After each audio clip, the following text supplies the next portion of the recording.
¿Qué tal? ¿Cómo estáis? Son las 6 de la tarde para todos aquellos que seguís el programa en directo. Y aquí estamos, tres amiguetes juntos desde hace tanto tiempo ya que somos como hermanos y nos conocemos perfectamente. Don Ricard Fernández Feu. Don Carlos Fuentes. El hombre de las 5 carreras, el señor Villarroya. Muy buenas tardes. Y el petit de la casa, en Roger Montañola. El cuarto invitado para todos aquellos que seguís este programa. No os preocupéis, es una silla que tengo aquí vacía, no ha llegado todavía. Es Sergio Macián, candidato Vox por Tarragona. Nosotros no lo conocemos, lo vamos a conocer hoy y ustedes también. Por tanto, nosotros como somos gente puntual, empezamos ya. Y lo hacemos, como siempre, saludándoles a todas las personas que nos siguen a través de las TDTs de Canal 4 en Madrid, Barcelona, Murcia y Mallorca. También a través de Canal 4 Radio en Ibiza, Mallorca y Menorca, y las plataformas del Grupo 4, y también a nuestros amigos del canal YouTube de 8TV, donde tenemos infinidad de seguidores. Y lo sabemos porque lo vemos por las reproducciones.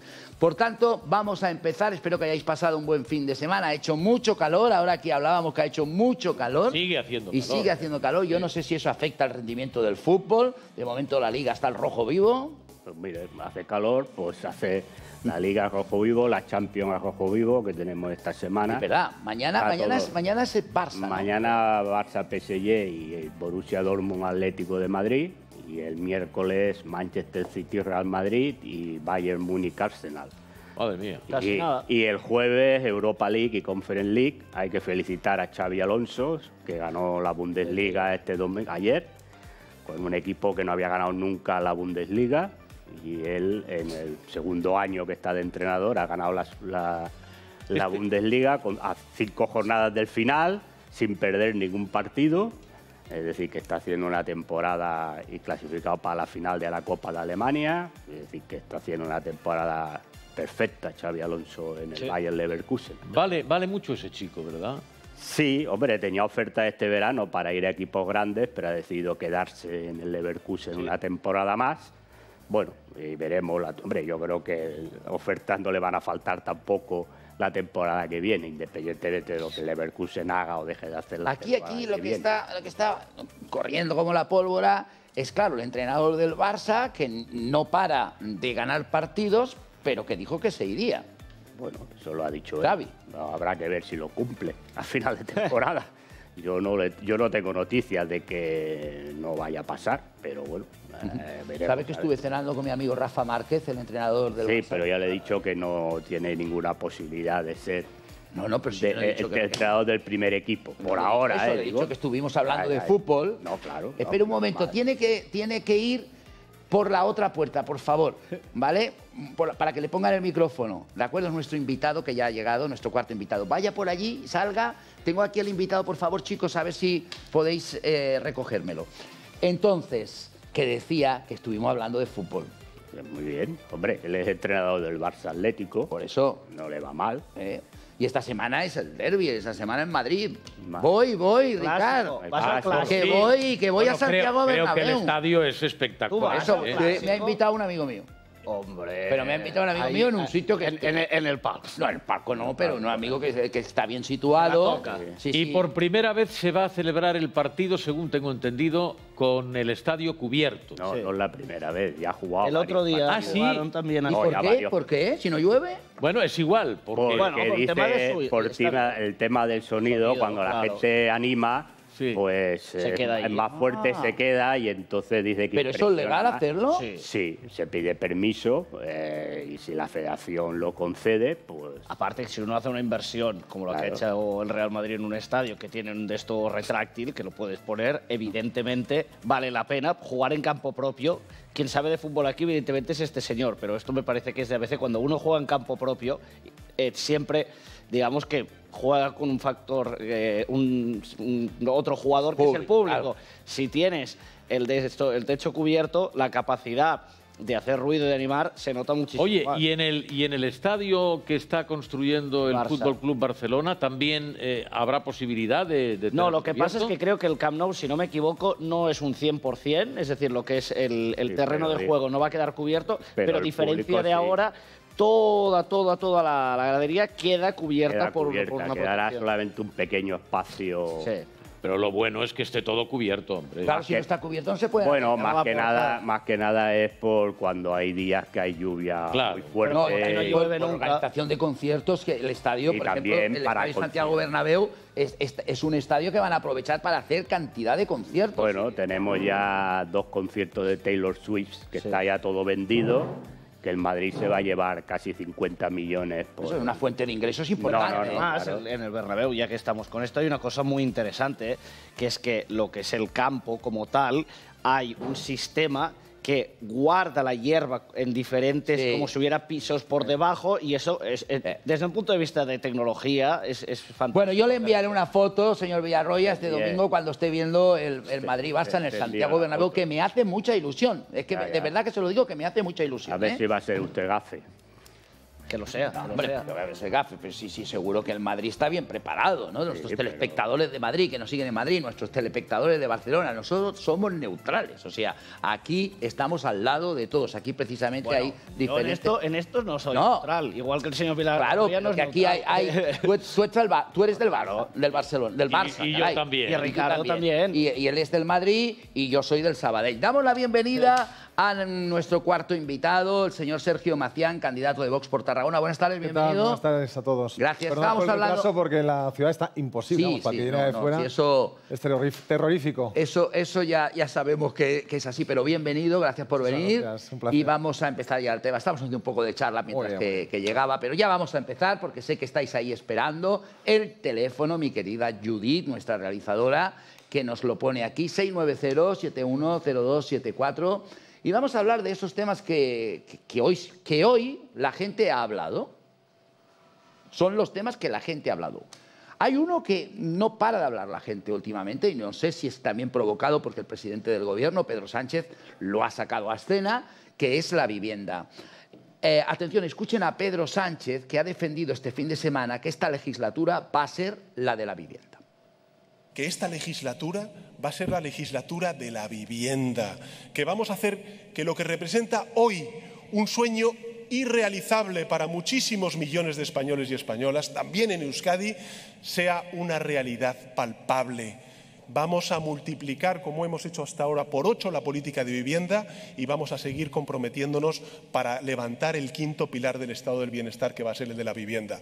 Habrá gente que diga, eso es imposible. Y yo digo, si levantamos la sanidad, la dependencia, la educación y las jubilaciones, y lo hicimos los socialistas, si hay un partido político que lo puede llevar a cabo, es el Partido Socialista.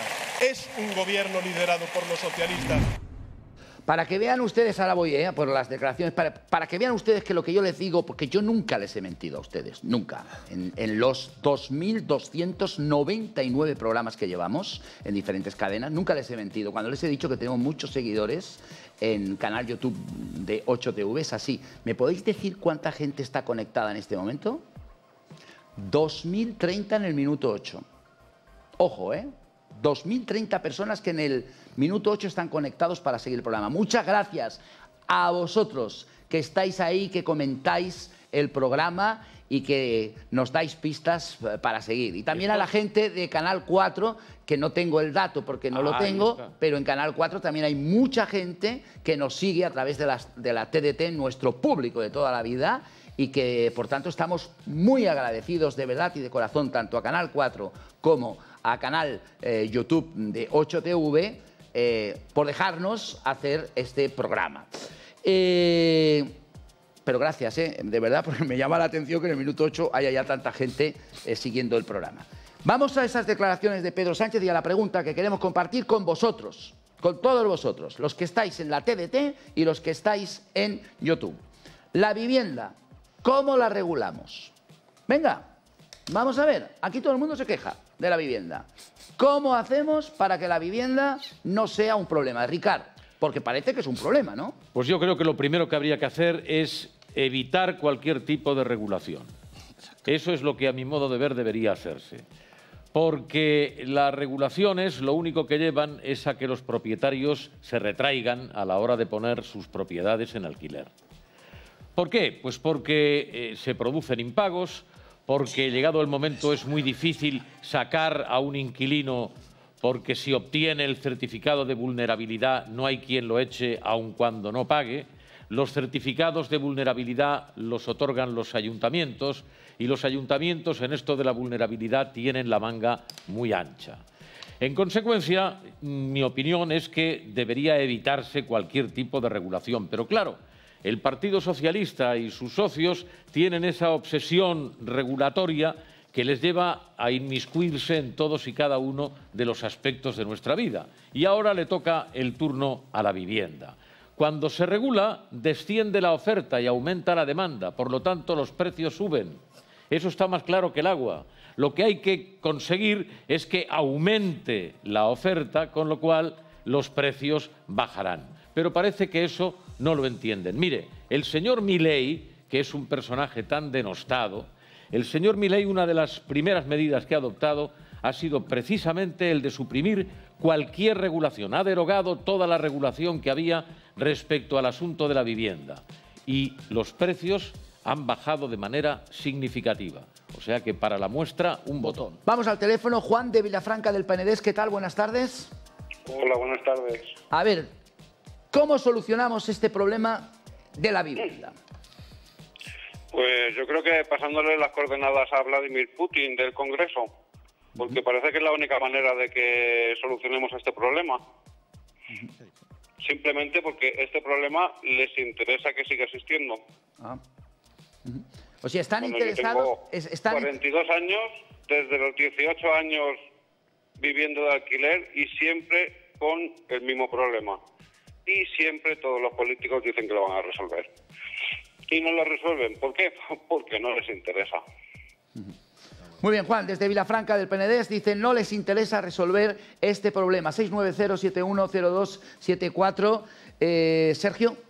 ¿Qué tal? Buenas tardes. Pues sí, hombre, yo estoy muy de acuerdo con lo que acaban de decir mi compañero, en el sentido de que me da la sensación de que el Gobierno de la Nación y también el Gobierno autonómico viven un poco en el pensamiento mágico, en el pensamiento, porque además no atienden a la experiencia que ha pasado, que ha tenido lugar en otros países, por ejemplo, a la hora de regular, de intervenir en el mercado inmobiliario. Es decir, por ejemplo, también con la contención de rentas.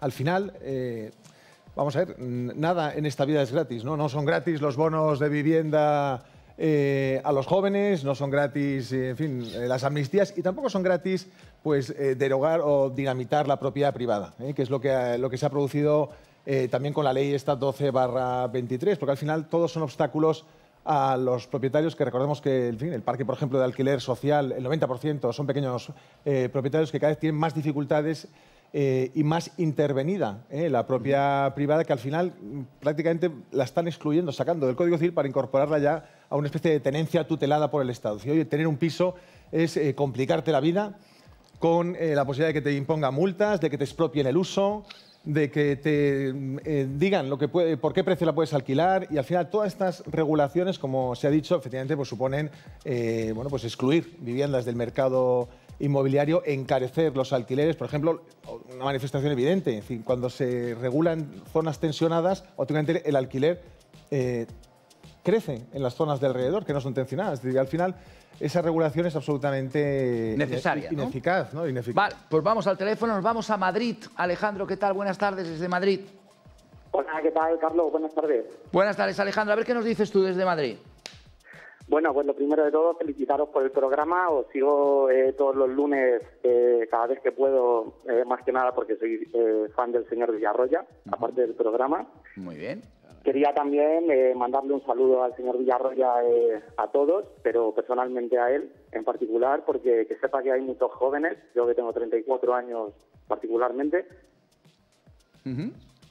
que le seguimos y que el día que quiera montarse un partido, ahí estamos para votarle.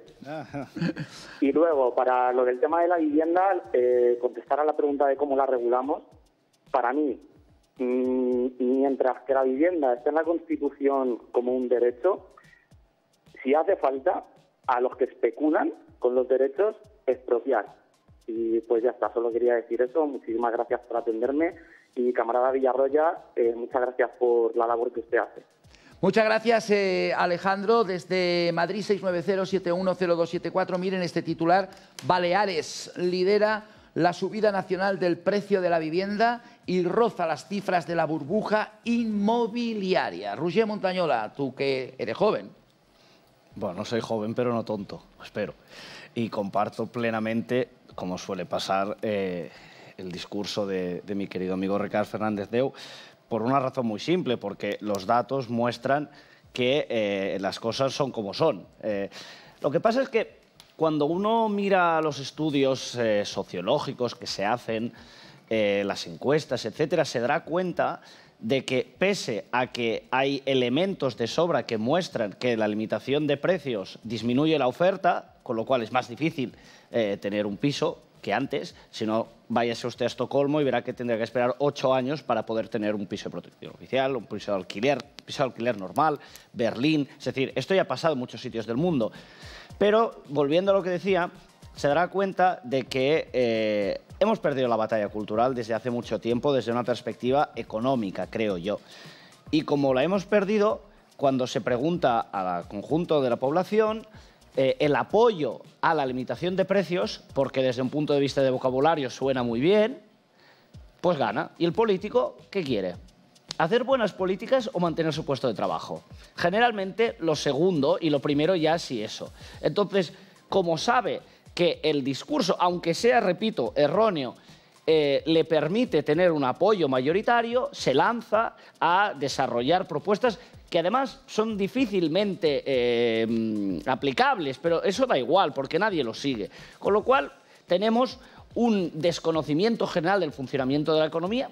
Usted que es profesor en la ESO, yo recuerdo en la ESO dedicar muchas horas, ya me perdonan los profesores de lengua y literatura, a los complementos circunstanciales, al complemento de régimen verbal y a todas esas cosas que seguro que están muy bien, pero a mí la vida no me han servido de nada. Pero nadie explicó los criterios básicos de la economía. Entonces, en la economía en la que estamos, en una economía libre de mercado, la limitación de precios conlleva esto. Otra opción es decir, no, mire, todo es el Estado. Un modelo totalmente intervencionista, dirigido 100% por el Estado. Entonces, en ese caso, oiga, otro gallo cantaría. Pero como no estamos aquí, sino que teóricamente estamos en un modelo de economía social de mercado, este tipo de políticas no sirven. Y se ha visto en Barcelona, pero es que antes se ha visto en Berlín, se ha visto en Estocolmo y se ha visto en muchas ciudades. Ahora bien, no funcionan, pero dan votos. Y como lo segundo es más importante que lo primero, pues aquí estamos. Vamos al teléfono. Gloria, desde Salou. ¿Qué tal? Buenas tardes. Hola, muy buenas tardes a todos. Adelante, tienes la palabra. Quiero comentar con respecto a esto de la vivienda. Más muchas gracias al gobierno, realmente nos hace responsables a la ciudadanía de la carencia, digamos, de criterio o de voluntad por parte de los políticos en, por lo menos, solucionar este problema. Pero claro, como aún encima ahora más gente, traen más inmigración. Bueno, a ver cómo nos colocamos todos en un sitio determinado. La cuestión es que, claro, esto del carecimiento del alquiler, entre los problemas que ya habéis comentado con respecto a la ocupación, las hipotecas como están, vamos a ver cuántas familias no hay que han podido, digamos, comprarse una segunda residencia, están pagando esa hipoteca con esos intereses que hay. Pues bueno, como mínimo querrán sacar, digamos, a la hora de alquilar, pagar la hipoteca que tienen pendiente, pero con una seguridad. Pero es que a día de hoy no hay seguridad ninguna. Y el hecho de que ahora obliguen, según que, me parece que fue en Canarias, que escuché al alcalde de Canarias que proponía, bueno, que obligaría, digamos, y si no multaría a los propietarios de la segunda residencia si no tomaban la iniciativa de alquilarlo como vivienda turística. Me parece esto, vamos, ya es algo, no sé, es que precisamente las políticas de hábitat ya tienen que tener un presupuesto determinado, y tantas viviendas como hay de los bancos, el rescate que hicimos, pues etc, o sea, no sé, buscar soluciones, pero no ahora llenarse la boca a todos a la hora de las elecciones, con estas propuestas que realmente no son reales. Muy bien, gracias, Gloria. Desde Salou, 690710274, señor Villarroya, la vivienda, un problema, y también la respuesta de los políticos a este problema. Bueno, estamos en campaña electoral y ahora hay discursos, luego no se hace absolutamente nada. Tampoco hay que preocuparse por mucho por lo que digan ahora en campaña electoral. Es decir, hombre, los precios de alquiler están por las nubes y mucha regulación no hay. ¿no? Entonces tampoco es que hayan subido de golpe porque se haya puesto una regulación especial. Dicen que la van a aplicar, pero por ahora no han aplicado en ningún sitio ninguna regulación. Y los precios están por las nubes. Es decir, el problema es que los gobernantes sirven a quien sirven. Y evidentemente quien tiene la mayor parte del parque inmobiliario no es esa persona que ha recibido un piso de una herencia o con su trabajo se ha comprado un segundo piso y lo pone de alquiler. No. La gran mayoría de quien tiene el parque inmobiliario en España son los fondos de inversión, llamados fondos buitres. Y evidentemente las legislaciones se hacen para ellos. ¿Por qué? Pues porque en la mayor parte de los sitios los pisos no se dedican a vivienda, se dedican a pisos turísticos. Se alquilan habitaciones para turismo. Y entonces, porque ahí es donde está el dinero y ahí es donde está la posibilidad. ¿Qué ocurre? Que evidentemente se encuentran los gerentes pues, con el problema de que el pueblo no tiene casas o no puede alquilar un piso porque normalmente el piso está más alto de lo que gana en su nómina. Pues como encima su nómina es una miseria, pues entonces se encuentra que no puede ya alquilar el piso. Bueno, pues en esas estamos. Porque claro, ahí me va a decir, no sé, la regulación, pero claro, si una habitación cuesta 600 euros, una habitación solo, pues entonces apague, vámonos. Pero aparte de otra cosa, es que muchos miembros de los que son de los gobiernos, sean de este o del que estaba antes o del que venga después, muchos de ellos también son rentistas. Es decir, que tienen varias propiedades y que las ponen en alquiler. Y por lo tanto también quieren sacar ahí su buen negociete. Y por lo tanto no se arregla nada. Bueno, y este es el ejemplo de la Constitución, ¿no? Que dice, todo el mundo se llena la boca con la Constitución, dice que la vivienda es un derecho. Bueno, no, es un derecho si tienes dinero y la puedes pagar. Si no tienes dinero y no la puedes pagar, pues el derecho pues se queda en las buenas voluntades. Pero les repito, todas estas leyes al final están hechas para favorecer a los fondos, los grandes fondos de inversión, que son los que se están quedando con prácticamente la gran mayoría del patrimonio inmobiliario que existe en España. Y no esperen que vaya a cambiar nada. No esperen que vaya a cambiar nada. No, por mucho discurso que haga aquí. Es decir, está en campaña electoral, este domingo son las elecciones en el País Vasco, pues tiene que dar el discurso a ver si la gente le vota. Porque, claro, hay un dato cierto en esto, que es que el 90% de las viviendas de alquiler social están en manos de pequeños propietarios. Es decir, ni siquiera de grandes tenedores, ¿no? Ni siquiera de fondos buitres. Y al final el 90%... Y otro dato objetivo, que a raíz de la ley de vivienda socialista, la ley 1223, se han producido tres efectos. En primer lugar, una reducción del parque de vivienda de alquiler en un 30%. Un incremento de las rentas en un 9,2%. Y, bueno, también una reducción del stock de viviendas de alquiler en un 13%. Estos son datos objetivos a raíz de la ley socialista. Es decir, hemos ido para atrás. Desde luego, lo que se venía a solucionar no se ha solucionado, se ha empeorado. Y, efectivamente, y luego en el tema de los ocupas y de los inquiocupas, que ese es otro capítulo también, desde luego, sin seguridad jurídica es imposible que las personas se vean con la voluntad de sacar sus viviendas en alquiler, que es lo único que puede motivar que mejore esta circunstancia, porque hay problemas estructurales, esto también se ha dicho en la mesa, y es verdad que esos no se pueden arreglar en una sola legislatura. Pero esta ley, desde luego, que ha venido a traer el gobierno socialista, no va a ayudar en nada a mejorar este problema. Gracias, No, la cuestión, si me permite... ¿Me coger una llamada, Ricardo? Sí, claro, claro. Te doy la palabra. Alfredo de Sabadell, ¿qué tal? Buenas tardes. Hola, buenas tardes. Adelante, desde Sabadell. Bueno, yo iba a contar el caso de un amigo que se quería comprar un piso. Y ese piso, pues bueno, dice, tiene un precio bastante razonable. Bueno, estaban ahí hablando, el chaval, bueno. Total, que dice, bueno, hay que dejar una reserva de 3.000 euros. Y la Generalitat de Cataluña tenía el retanteo. Y digo, ¿pero eso cómo es? Es decir, que la Generalitat vería si se lo quedaba o no se lo quedaba, pero tú tenías que dar un adelanto de 3.000 euros. Y yo le dije a mi amigo, digo, bueno, es que eso puede ser muy legal, todo lo que tú quieras, pero yo en vez de darle un cheque con ese dinero, yo le haría un pagaré. Si me quedó el piso, lo cobran, y si no, no. Entonces, claro, aquí se habla de los fondos de especulación, pero eso se llama especular también. Venga, gracias. Muchas gracias, Alfredo, desde Sabadell. Seguimos en directo para todos aquellos que seguís el programa. Son las 6:25 y parece mentira, en tan poco tiempo ya estamos en 4.000 reproducciones en canal YouTube 8TV, como digo, en la TDT, que lo desconocemos porque no tenemos este dato, pero que también sabemos que nos sigue mucha gente también por las llamadas. Pero no deja de ser curioso que nos dediquen su tiempo. Por tanto, muchas gracias, se lo agradezco de verdad y de corazón en nombre de todos. Tiene usted una gran parroquia. Sí, tengo una parroquia aquí. Y la gente que viene a la Creu Alta, que no es mi parroquia, que es la del Alfons, pero donde celebro la Eucaristía. Tiene parroquias por todas partes, y en Mallorca también. Pero a ver qué nos dice. Bueno. ¿Qué nos dice? Sí, en Mallorca también, mi amigo Joan Bordoy, el rector Andrach, que estará aquí el jueves que viene, por cierto. Vamos a ver, yo lo que percibo es una voluntad sorprendente de pasarle al sector privado la responsabilidad del gobierno. Es decir, cuando el gobierno no sabe resolver un problema, por ejemplo, el de la vivienda, lo que hace es pasarle el problema al sector privado.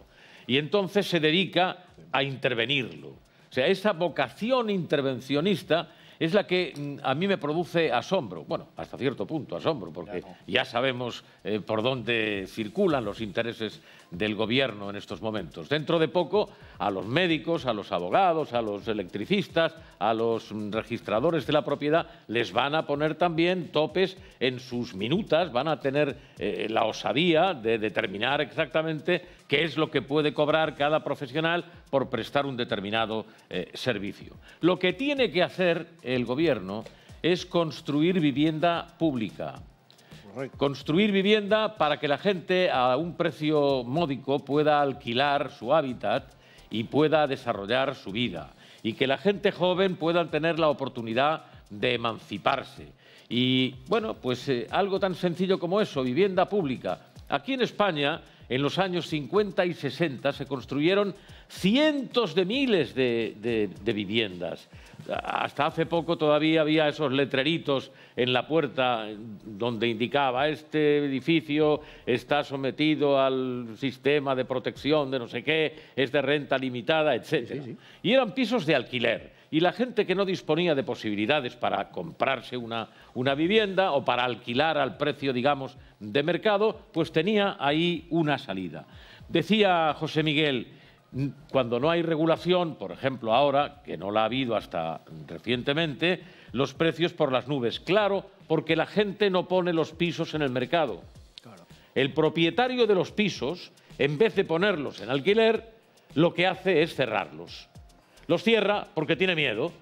Tiene miedo de que el inquilino que pongan ahí les destroce el piso o que no pague el alquiler, como decía antes, que se vaya a buscar un certificado de vulnerabilidad que los dispensan los ayuntamientos y ya se sabe el criterio. La suspensión de los lanzamientos, por ejemplo, se ha prorrogado hasta el 21 de octubre, ya arranca de la pandemia, que es una falta de seguridad. Efectivamente. Por lo tanto, de lo que se trata es de que hagan vivienda de protección. Y a través de ese procedimiento podremos estar en condiciones de empezar a plantearnos la solución del problema. Pepe, desde Alcorcón, ¿qué tal? Buenas tardes. Buenas tardes, don Carlos. Adelante, tiene la palabra.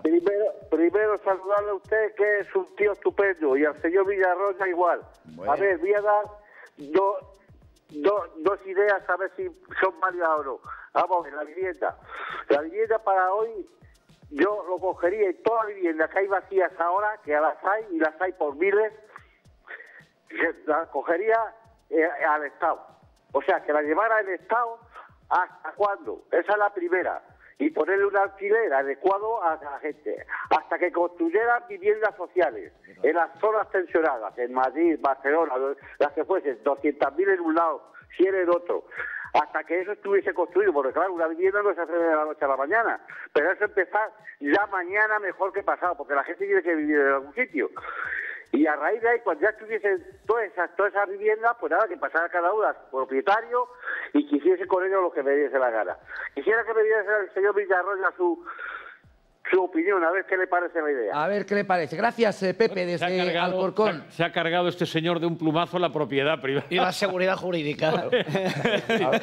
Un Estado que no protege la propiedad sin mata la libertad. Se ha cargado la propiedad privada sin despeinarse. Isabel Rodríguez dice, el objetivo es que nadie se vea obligado a destinar más del 30% de sus ingresos a una vivienda. Bueno, pero es que, perdona, Carlos, aquí está el problema en general, y ahora lo ha dicho la ministra portavoz, pero lo dicen los demás políticos de los demás partidos.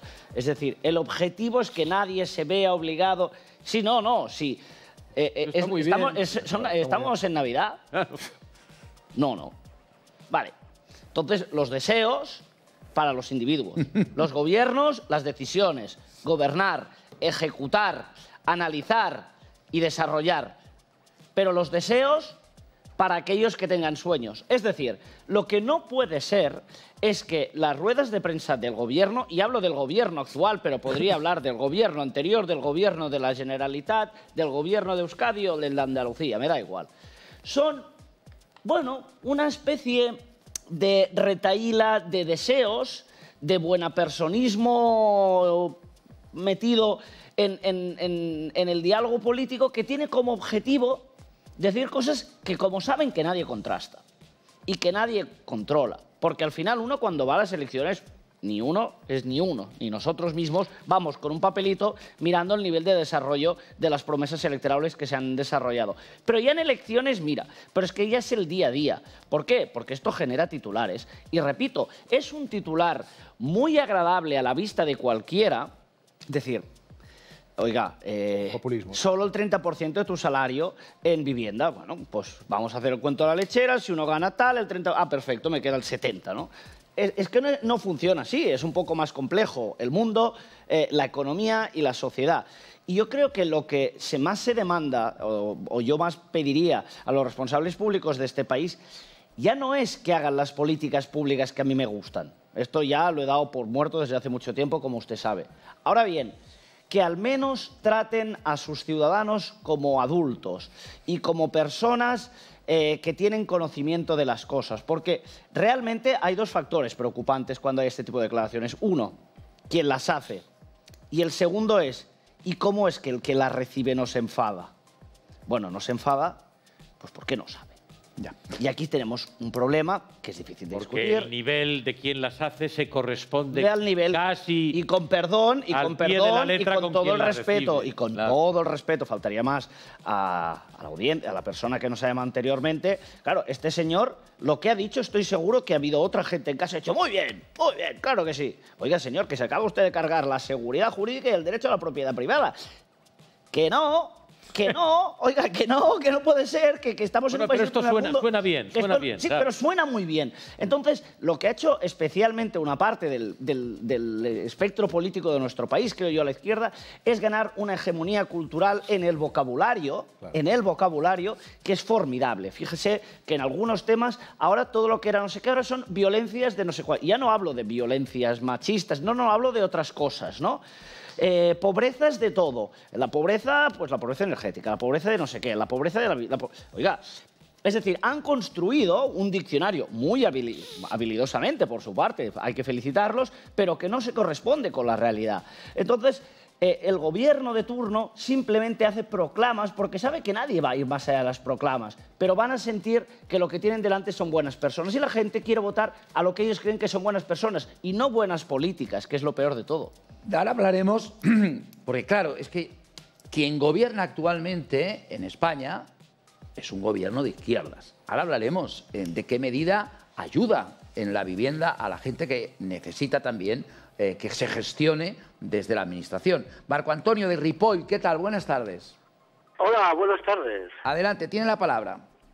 Bien, aquí tenemos un problema desde hace siempre muchos años y que nunca se resuelve. Y sin embargo, la banca, la primera vez que tuvieron un problema, pues se le ofrecieron 60.000 millones de pesetas públicos y yo creo que estos 60.000 millones darían para ofrecer mucha vivienda. Si no saben en qué devolver los bancos esos 60.000 millones, pues ¿por qué no retorna la cantidad esa en viviendas al Estado? El Estado que las reparta a los ayuntamientos y ellos pues que hagan lo que sea necesario de hacer, ¿no?, con estas viviendas. ¿Usted tiene dinero en y aparte de eso, pues también haría falta un buen transporte público, porque hoy en día el desplazamiento... Sí, ya lo ha visto hoy nuestro compañero Sergio, que ha venido de Tarragona y lo que le ha costado entrar en Barcelona. Gracias por su llamada. Ese sería otro tema, el transporte público, sobre todo rodalías, cercanías, aquí por lo menos en Cataluña, que es un verdadero desastre. Pero algo de razón tiene en el tema de la Cataluña vaciada, es decir, la vivienda en la Cataluña vaciada, con el buen transporte, mucha gente podría acceder a esas viviendas y trabajar en la capital. Sí, sí, eso también sería esa idea que habría que trabajar para que, Sergio, para que eso fuera así. Pero para eso hay un gobierno de izquierda, señor Villarroya. Un gobierno de los suyos, un gobierno de aquellos... No, estos no son de izquierdas. Hombre, pero usted de derechas yo ya sé que no es. Pero, hombre, está pero de estos tampoco, me temo. Pero está gobernando la izquierda, que en teoría debe favorecer más La izquierda es para usted. Yo no considero que este gobierno sea de izquierda. Ya está. Bueno, a ver, este gobierno, si fuera de izquierda, pues es evidente que como mínimo los pisos que tienen los bancos vacíos los hubiera expropiado, que es lo que tendría que haber hecho, porque se les pagó 63.000 millones de euros, como ha dicho este espectador. ¿Y qué han hecho? No, han saneado las cuentas, sanearon sus cuentas, han hecho sus negocietes, porque muchos luego se vendieron por 2 euros a bancos mayores para que hubiera un monopolio bancario en España, y luego esos pisos que estaban vacíos se montaron lo de la Sareb, y luego, pues eso lo ha ido comprando fondos de inversión, que se lo han quedado ellos, con lo cual los bancos, encima de que se quedaron esos pisos de gente que se quedó en paro durante la crisis y no podía pagar los pisos, luego han hecho negocio con esos pisos, cuando se sanearon con el dinero público. Esa es la realidad.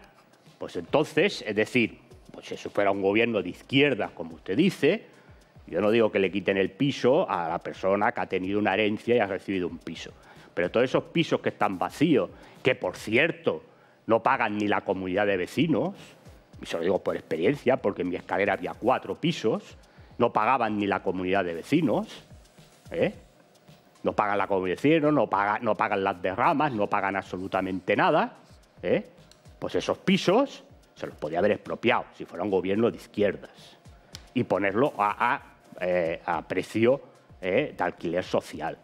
Pero claro, hombre, si algunos de los que gobiernan en otros sitios, no en el gobierno de España, pero en otros sitios, resulta que los parques de vivienda oficial se lo venden también a fondos buitres, que de golpe pasan el alquiler social de 150 o 200 euros a 900 o a 1.000 y echan a la gente, pues hombre, también deben ser unas políticas maravillosas para que la gente pueda tener pisos, ¿no?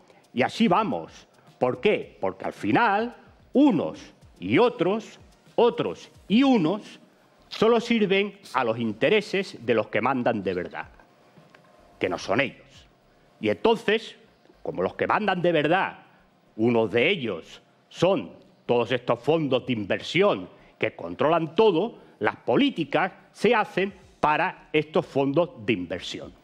Porque la ley de vivienda ya se ha pactado cuando se fue al foro de Davos y se reunió con quien se reunió.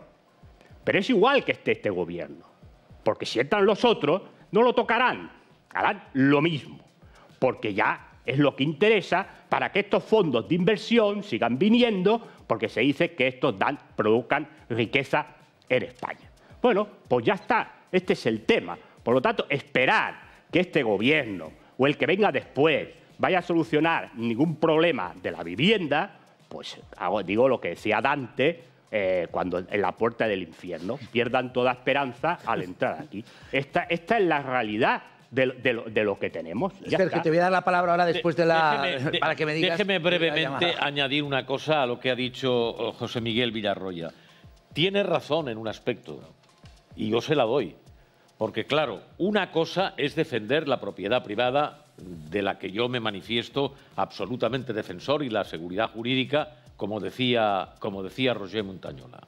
Pero otra cosa es que cuando una institución privada, como una entidad bancaria, es objeto de un rescate por parte del Estado y dispone de un patrimonio inmobiliario con el que pretende especular, ahí sí que el Estado debería estar en condiciones de intervenir y de convertir esas viviendas que ha rescatado con el dinero de todos los españoles, porque al final, rescatando la institución, está rescatando su patrimonio, fuese puesta al servicio de quienes necesitan tener un acceso a una vivienda, a un lugar en el que desarrollar su vida. En ese aspecto estoy de acuerdo con él. Rosa de Barcelona, ¿qué tal? Buenas tardes. Buenas tardes, señor Carlos. Felicitats, porque el otro día lo vi a la televisión con la Sisi. Ah, sí que es verdad que hicieron un reportaje la buena gente de TV3 y cerró el perro que tenemos en el colegio, en el convento. ¡Felicidades! El Assisi. Esto es una buena obra y además yo soy una de las que cuando hay elecciones voto a los animales. Porque los otros no sirven para nada.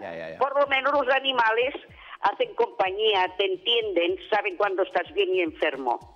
Déjeme, Rosa, antes de que dé su opinión, que aproveche para dar las gracias a los compañeros de TV3, de la Televisión de Cataluña, que hicieron un reportaje sobre el perro que tenemos en el colegio, que es un proyecto educativo que vive en el convento, que se llama Sisi, y que cerró el Telenoticias el pasado viernes con enorme éxito de audiencia. Es decir, que yo ahora cuando lo veo lo digo, ya te estás haciendo famoso, así sí. Así que muchas gracias a la gente de TV3, a Informativo de TV3, por darnos a conocer este magnífico proyecto que tenemos los franciscanos de Sabadell. Rosa, ¿usted cómo solucionaría el problema de la vivienda?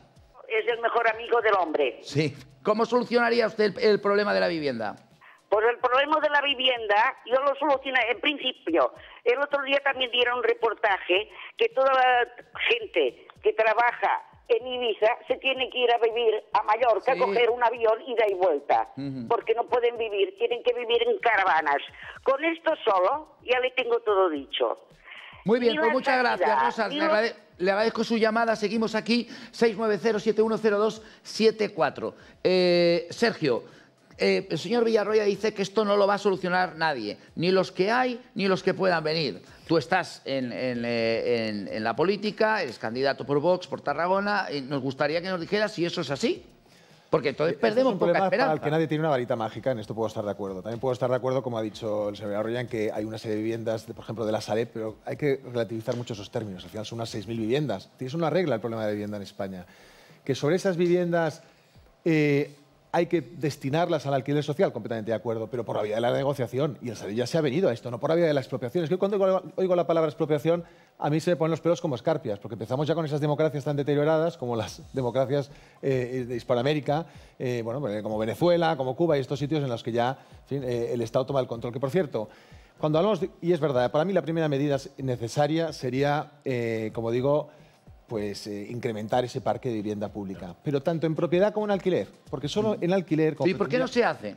Bueno, ¿Por qué no se incrementa? Se promete, pero no se hace. Se promete porque al final las prioridades de los gobiernos son otras. Aquí abrimos embajadas, y lo digo con todo respeto a todo el mundo, y a lo mejor no destinamos dinero a lo que realmente importa a los catalanes. Y a nivel nacional, pues pasa otro tanto. Pero para mí, la solución pasaría, quizá en esto no convenga para nada con el señor Villarroya, en liberalizar todo el suelo que no esté especialmente protegido, bajar impuestos, por ejemplo, a la adquisición de primera vivienda, el IVA a la primera vivienda, el ITP a los jóvenes, que por cierto aquí tenemos un agravio comparativo con otras zonas de España. Aquí los jóvenes en otros lugares de España pagan el 5%, el tipo reducido. Aquí en Cataluña no. Aquí en Cataluña pagan el 10%. Me parece que hay una franja de la base imponible, pero con esa base imponible a nadie le dan una hipoteca. Entonces es un poco una trampa. Pero en fin. Y luego hay medidas como, en fin, sobre todo garantizar la seguridad jurídica, evitar la ocupación, en fin, que la gente pueda sacar sus viviendas con seguridad, que sabe que si un inquilino no le paga, pues en fin, va a poder recuperar la vivienda, porque claro, si no es que eso retrae completamente el mercado y es una solución, pero es doble, En fin, la de construir vivienda pública y la de intentar por todos los medios que haya más oferta de vivienda. Y en cuanto a la vivienda pública, es un apunte final, por mi parte. Hay que aproximarse al nivel de Europa. Aquí estamos en torno a un observatorio del suelo del Ministerio de Vivienda. Estamos en torno a un 2%. Es que eso es una miseria. Eso es una miseria. Como él decía, en otras épocas aquí en España se han construido cientos de miles de viviendas de protección oficial. Los gobiernos desde la democracia no han construido vivienda social, no han hecho de eso una prioridad nacional, que debería ser así. Es verdad. Y bueno, al final, pues claro, si estamos en torno al 2, en Europa está una media en torno al 9 y hay países como Holanda, en fin, de donde procede mi madre, que están con un 30% de vivienda social, o Austria con un 24% de vivienda social, bueno, pues esos son países que protegen a sus ciudadanos y velan por el bienestar de sus ciudadanos. Y esta va a ser la última llamada ya para este tema, que queremos pasar a otros que nos han traído también aquí esta tarde. José Luis, de Madrid. ¿Qué tal? Buenas tardes, desde Madrid. Buenas tardes, don Carlos. Buenas tardes. Adelante, tiene la palabra. Soy seguidor suyo de hace mucho tiempo. Y bueno, pues lo que veo que yo no sé cómo... Está ahí señor Fernández de Eu, que es letrado. Yo he estudiado Derecho también y yo no sé cómo no se dice que la vivienda no es un derecho. La vivienda no es un derecho. Eso sale en la Constitución, pero sale en la categoría de principios rectores. Hay derechos fundamentales, derechos ordinarios y principios rectores, ¿vale? Y la vivienda sale en principios rectores, igual que el derecho al trabajo. Si uno tiene, si esto fuera así como dicen un derecho, pues evidentemente cualquier persona podría ir al juzgado y decir que no tiene vivienda y que el juez le consiga una, igual que un trabajo. ¿Vale? Como estoy diciendo yo. Vamos, aprovecho también para saludar al señor Fernández de Eu, porque soy admirador suyo de cuando hizo el programa aquel tan fantástico de Tribunal Popular con el señor Nar. Sí, señor. Muy bien. Señor, muchísimas gracias. Y tiene usted toda la razón, efectivamente. Es un principio rector, no es un elemento del derecho positivo. Efectivamente. Muchas gracias, José Luis, desde Madrid. Lo cual demuestra que, una llamada más. que vivimos en un sistema que no se preocupa por la dignidad de la gente. Porque cuando la Constitución, que debía ser la Carta Magna que defendiera a la ciudadanía, resulta que cosas que son fundamentales para que la gente viva con dignidad no son derechos. Y entonces son negocios. Porque la vivienda no es un derecho, es un negocio. Y como es un negocio, se gestiona como un negocio. Y repito, los gobernantes, es igual los que están y los que vendrán, igual el discurso aquí que está aquí dando mi contertulio, pues sirven a lo que sirven. Porque el ejemplo, es decir, claro, él salga aquí, habla de Cataluña, mal todo, no sé qué, pero claro, Sergio se olvida de que su partido está gobernando en otros sitios y que el problema es el mismo, ¿no? Entonces digo yo que porque este discurso que da lo podrían estar aplicando donde gobiernan.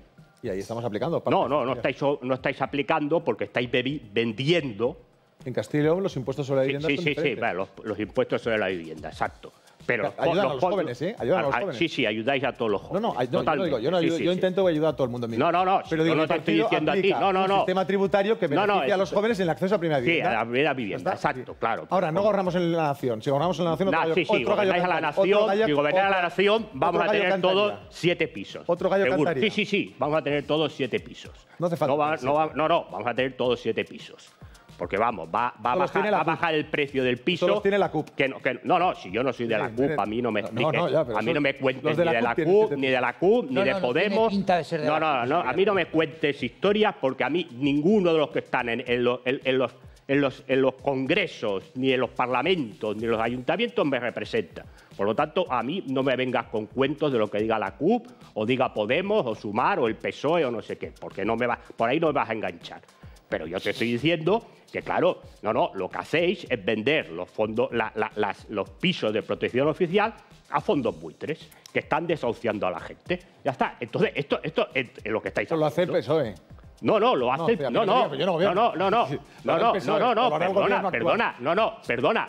Los pisos de protección oficial que pertenecen a las comunidades autónomas se están vendiendo.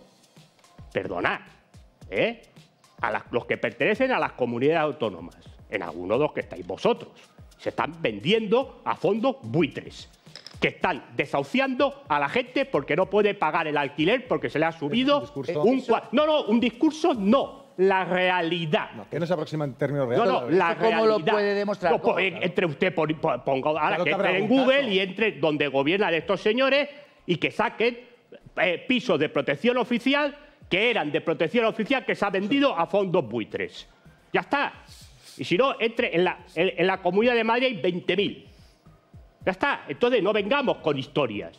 Es decir, que el discursito está muy bien, pero a mí el discursito de unos, de otros y los de la moto me interesan poco. Los hechos. Y los hechos dicen que vosotros, cuando gobernáis, hacéis lo mismo que hacen los otros, que es servir a los que mandan de verdad. Ya está. Punto. Está. Luego el discurso podrás hacer lo que quieras y la gente si os quiere votar me parece... Yo lo único que digo, los hechos, lo único que dicen es que con este gobierno actual no hay seguridad jurídica para que los pequeños propietarios puedan sacar sus viviendas en alquiler, que eso beneficiaría a todas las personas vulnerables. ¿Es así? ¿Es así? Y al final... A vosotros la gente que tiene un pisito de propiedad porque le ha tocado en una herencia o porque se la ha podido comprar con el esfuerzo de su trabajo...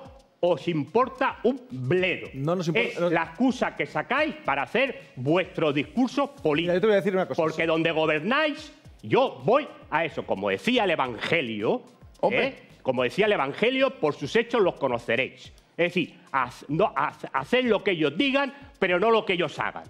Y los discursos son todos muy bonitos, porque vamos a bajar el tributo de no sé quién, vamos a bajar el no sé qué, vamos a hacer pisos, vamos a hacer no sé qué, y luego cuando gobernáis, o donde estáis gobernando, resulta que hacéis lo mismo que los otros. No gobernáis. Adelante, ahora quiero escuchar a Sergio, por favor. Somos socios de gobierno, pero minoritarios. Oye, uno aplica las políticas que a uno le dejan. ¿O te crees que en un gobierno de coalición... Entonces dimitir. Pero ¿por qué tengo que dimitir? Hombre, porque si no estás de acuerdo te vas. Ya que tengo una representación, pero con conciencia. Pero vamos, no es todo como tú dices. Mira, por ejemplo, yo te digo, en el tema de la ocupación ilegal, a mí no vengas con el cuento de los grandes propietarios o los grandes tenedores. Yo soy letrado de la Administración de Justicia, llevo 15 años, y en el mostrador de mi juzgado he visto gente llorando. Me ha venido una señora que se ha ido a operar al Juan 23 y a los 15 días de volver a su casa se la habían ocupado. Una empleada de Mercadona que se separa de su marido, quiere volver a su piso de soltera, me ha venido llorando porque lo tenía ocupado, su piso de soltera. Esos son los casos que yo he visto en el juzgado. Y el único partido que aquí se preocupa por decir que tolerancia cero con los ocupas, patada en el culo en 24 horas, proteger a los propietarios para que puedan poner sus viviendas en alquiler es mi partido. Y mi partido, si gobernara, te puedo asegurar que el parque de vivienda pública que haríamos en favor de las personas vulnerables sería una prioridad nacional, cosa que no está siendo actualmente. Bien, ahí lo vamos a dejar con una última llamada. Quiero recordar que Sergio Macián es candidato de Vox por Tarragona para cuando... pero eres bueno en televisión, no te habíamos tenido nunca, eres bueno. A mí no me gusta la televisión, te lo digo con toda honestidad. Pero que eres bueno, que sabes debatir. Bueno, pero yo cuando me citan, entonces ya... Sí, no, él tiene sale lo mejor de mí, sale lo mejor de mí. Tiene esta especialidad. Pero también te reconozco que es un hombre educado, con sus ideas, y yo le respeto. Efectivamente, de momento. Viva la libertad. Vamos bien. Viva la libertad de pensamiento. Viva la libertad de pensamiento. Faltaría más. Hombre, claro. Ricardo, de momento vamos bien esta tarde. Muy bien. No nos está chillando, no nos Muy está bien. chillando. Pero bueno, pero ya ha sacado el comodín de Cuba y Venezuela. Que, bueno, ahora hablaremos. Es para lo que llegamos. Ahora hablaremos, sí. ahora hablaremos. Es decir, el comodín de Cuba y Venezuela... Mi mujer ha estado hace 2 semanas, tengo un congreso médico, es médico forense, y te puedo asegurar que es tétrico lo que está pasando allí. Claro. Tétrico, ¿eh? Sí, Por ejemplo, no había agua potable en el congreso. Claro. En el congreso médico, no había agua potable. Claro. Y los médicos se tienen que hacer taxistas. Si eso es el paradigma de lo que tú quieres para este país, echémonos a correr. Vale, ese sería otro tema, no nos acerquemos ahí porque nos está esperando precisamente Irán y quiero hablar de esto. Pero antes, para cerrar ya este tema, nos vamos a Palma de Mallorca. Antonio, ¿qué tal? Buenas tardes. Hola, muy buenas tardes, ¿cómo están? Bien, adelante desde Palma de Mallorca.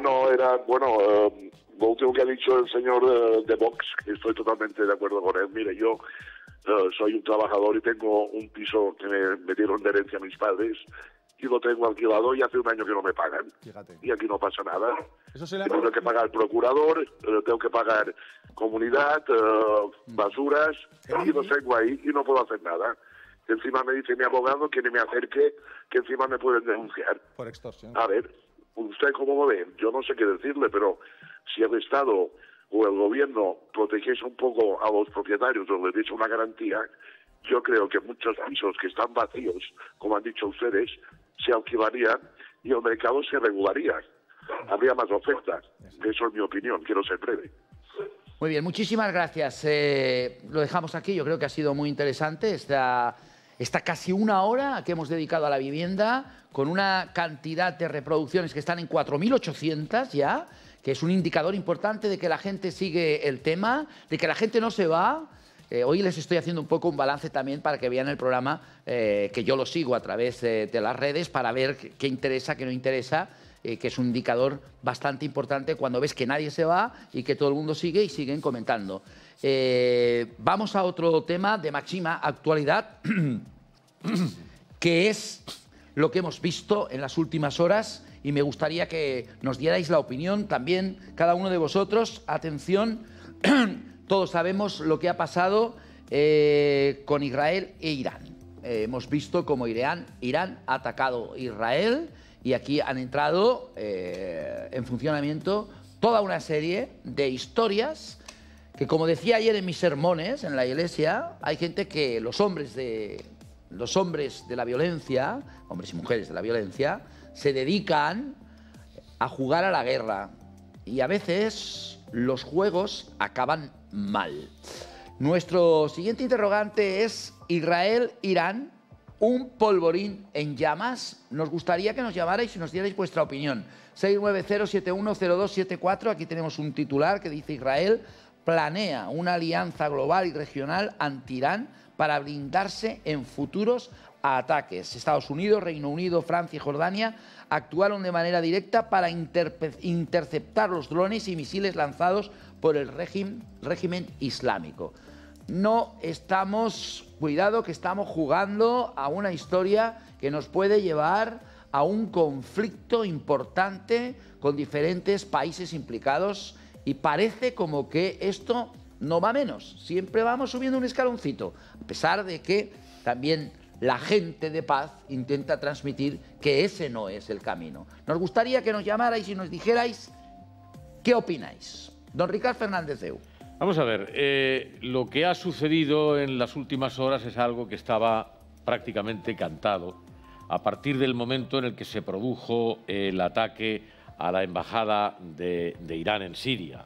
La delegación diplomática de Irán fue objeto de un ataque. Había, por lo que se ve allí, un alto número de dignatarios y, sobre todo, miembros de las fuerzas de la revolución, no recuerdo ahora cómo se llama. La Guardia Revolucionaria.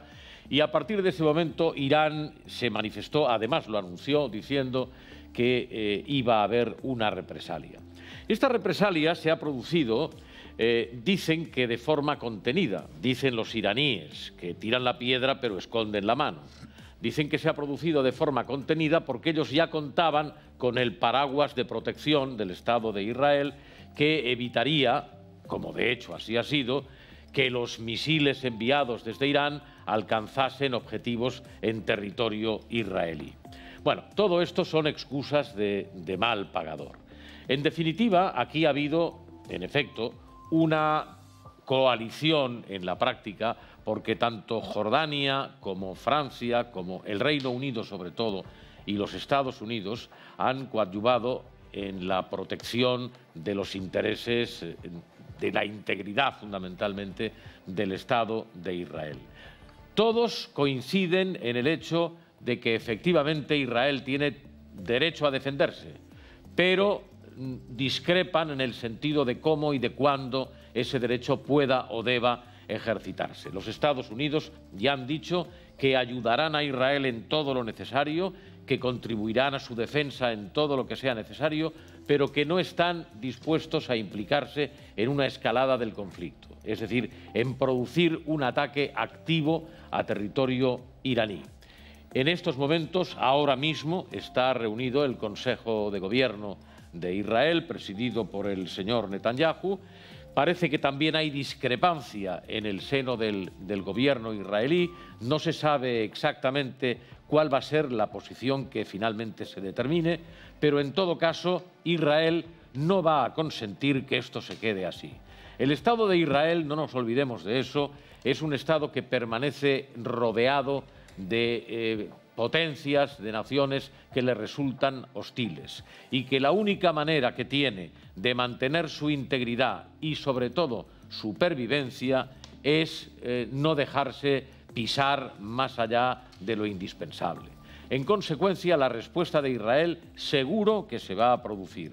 ¿Cuándo? No lo sabemos. ¿Cómo? Tampoco. ¿En qué medida? Menos todavía. Pero la respuesta tendrá lugar. Lo que hay que evitar es que esa respuesta comporte el hecho de que todo esto constituya una escalada armamentística y de agresión que convierta, como decía Carlos hace un momento, la zona en un polvorín. Vamos al teléfono. Enrique de Cartagena, ¿qué tal? Buenas tardes. ¿Enrique? No. Adelante, tiene la palabra. Vale, sí, hola, muy buenas tardes. Primero, felicitaros por el programa.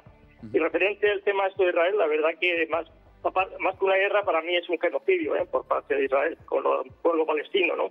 Están haciendo una masacre que no corresponde, Porque, estamos hablando del ataque de los iraníes, Bueno, ya, pero vamos, sí, el ataque, pero dentro de cómo está la situación, ¿no?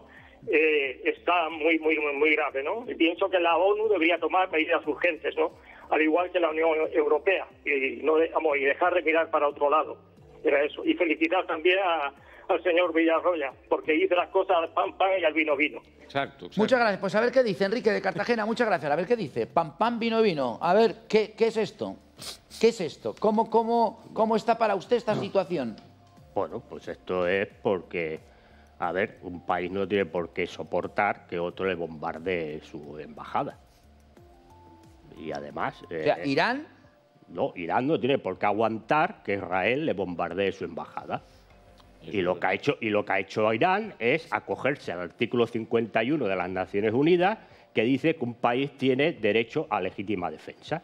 Y hay que recordarle a la gente que una embajada es parte integral del territorio de ese país. Por lo tanto, lo que ha hecho Israel es atacar a un país. Es decir, Israel es el que ha atacado a un país, porque ha bombardeado una embajada. Por lo tanto, ha bombardeado a un país. Es decir, aquí el agresor es Israel, porque Israel ha bombardeado una embajada, parte integral del territorio de Irán. ¿Y por qué la ha bombardeado? Bueno, porque según ellos... A ver, vamos a ver, una cosa es el discurso, que se dice que se bombardeó porque estos señores, allí había un general de la Guardia Revolucionaria que es especialista, o era especialista, en armar o que las guerrillas, por ejemplo, de Hezbollah y los Houthis en el Yemen y demás, bueno, pues que él los asesora. Entonces, como considera que ellos van contra Israel, pues lo bombardeó. Pero ¿cuál es la realidad? La realidad es que el señor Netanyahu es un zombi político. Está acabado. Y mientras más dure esto, pues más estará ahí. El día que eso se acabe, pues se irá a su casa y seguramente a la cárcel. ¿Ves? No por el genocidio de Gaza, sino por las chorizadas que tiene en Israel. Entonces, él va a aguantar eso. Y como sabe que la única manera, lo mismo que Zelensky sabe que la única manera de aguantar ahí es que la guerra no sea solamente entre Ucrania y Rusia, sino que sea algo más, el señor Netanyahu también sabe que esto le interesa que se alargue si la guerra deja de ser el genocidio de Gaza y se convierte en una guerra regional. Y por lo tanto subo la apuesta y bombardeo eso. Bueno, Irán le ha contestado. Hombre, lo que se ha demostrado es que la gran famosa cúpula de hierro pues no ha funcionado tan bien. Es decir, porque la mayoría de los misiles que se destruyeron, lo destruyeron los aviones franceses, ingleses y estadounidenses, y algunos jordanos también, que también Jordania, para decir que está rodeado Israel, y Jordania es, no voy a decir la palabra, de Israel en la zona, pues, pero lo que era la cúpula ha caído, porque ha caído y ha destrozado una base aérea importantísima de Israel, la ha destrozado. Entonces, por lo tanto, claro, Israel también ya se le ve que la cúpula de hierro también funciona como funciona, ¿no? Pero lo que le interesa, entonces, claro, Estados Unidos, que no tiene interés por ahora, por lo menos momentáneo, de que eso se líe, ya le ha dicho de antemano que no le va a apoyar si se dedica a atacar a Irán. Entre otras cosas, porque también este ataque Estados Unidos sabía que se iba a producir. Tampoco no ha llegado, porque claro, últimamente... Lo anunciaron ellos mismos. Claro, es que últimamente estamos en unas guerras que parece de Charlotte, parece la guerra de Gila, porque yo que he estudiado, soy historiador militar, las ofensivas se hacen, no se anuncian, ¿no? Y entonces no, estamos ahora mismo en unas guerras que se dice, no, voy a atacar ahí y voy a hacer no sé qué, y tal día y a tal hora, ¿no? Entonces, a ver, bueno, pues entonces Estados Unidos ha entendido de que el ataque pues ha sido lo que ha sido. Es verdad que Irán no dirigió ninguno de sus drones, de sus misiles, hacia sitios de población civil, eso también hay que decirlo, sino a sitios de valor militar y, bueno, pues Estados Unidos entiende que Irán ha cumplido, el tema se quedará ahí y ahora veremos qué decide. ¿El tema se va a quedar ahí? Bueno, dependerá de Israel. Vale, vamos al teléfono. Déjeme acabar un momento, hombre. Que ya... No, hombre, es que usted quiere que las cosas te expliquen. Una cosa complicada se explica en 10 segundos. Y esa zona es muy complicada de explicar. Entonces, dependerá de Israel. Es decir, si Israel hoy decide que va a atacar a Irán, Irán le va a contestar. Y entonces veremos también si le van a apoyar los que le apoyaron el sábado por la noche. Cuidado, los que le apoyaron. Una cosa es Estados Unidos, que posiblemente no le apoye, y otra cosa es Gran Bretaña, que repito, aquí el comodín Gran Bretaña, la gente lo saca de la ecuación, y el comodín Gran Bretaña es muy importante, porque Gran Bretaña está jugando un papel distinto a los Estados Unidos, tanto en la zona esta de Oriente Medio como en la guerra de Ucrania. Es decir, y un papel mucho más beligerante que los Estados Unidos en la zona. Por lo tanto, si tiene un apoyo de Gran Bretaña, igual el señor Netanyahu, y visto que el pequeño Napoleón, es decir, el amigo Macron, también se apunta a la fiesta, pues igual sí que decide responder. Entonces, si Israel responde a Irán, entonces sí que entraremos en un problema. Vamos al teléfono, José Manuel, en Huelva. ¿Qué tal? Buenas tardes. Hola, ¿qué hay? Buenas tardes. Adelante, tienes la palabra. Pues nada, pues simplemente quería decir que como europeos que somos, yo no sé a qué espera el pueblo o las personas que vivimos en Europa para de una vez por todas decir, ya está bien de pagar facturas, que lo pagamos todos. Las facturas de los americanos las estamos pagando los europeos, nos hemos aprendido bastante ya de Ucrania, que nos va a costar un pastizal. Vamos a ser ya una vez un país como Dios manda, porque deberemos en algún momento dejar de ser los mamporreros de los americanos. Ellos miran por sus intereses, pues vamos a mirar nosotros por los nuestros, hombre. Ya está bien, ¿no? La guerra de Ucrania está sirviendo para un montón de cosas y hemos visto que con unos cuantos drones te colapsan los misiles antidefensa, escudo de hierro, pero si lo de Irán ha sido una pantomima, han avisado, hasta le han dicho a los ingleses y a los franceses que le echen un cable y han tirado 4 baratijas. Ellos tienen misiles hipersónicos que si quieren hacer daño, hacen daño. Esto es para que se quede tranquilo Irán, para que se quede tranquilo Israel. Y voy a hacer una apuesta, y yo creo que Israel de momento no va a responder. Y antes de cortar, porque sé que hay más gente esperando y demás, tanto mi mujer como yo somos oyentes de vuestros y le mandamos un saludo cordial y fuerte y gracias por darle voz al señor Villarroya. Muchas gracias y saludos desde Huelva. Muchas gracias, espera un momento, José Manuel, desde Huelva. Estamos batiendo nuestros propios récords esta tarde en televisión. Estamos muy agradecidos. Sí, en este programa vamos a dar voz a todo el mundo. Siempre lo he hecho y lo voy a hacer. Y el día que no lo pueda hacer, no lo haré. Eso que lo tenga todo el mundo claro. Yo no vivo de esto, o sea que lo tengo clarísimo. En este momento estamos en 6.100 reproducciones, nuestro mayor récord en un programa en directo. A través de canal YouTube en 8TV. Me imagino que eso trasladado al canal temático de Canal 4 también sería nuestro récord en asistencia de público a este programa esta tarde. Por tanto, muchas gracias por este seguimiento que están haciendo del programa Queremos Opinar. 690710274 es un tema interesante porque es un tema que todo el mundo nos lo estamos mirando así, como diciendo, ¿irán a más? ¿No irán a más? Ahora el señor Villarroya decía... Nos jugamos mucho. Nos jugamos mucho, desde luego. Roger. Bueno, y después Sergio.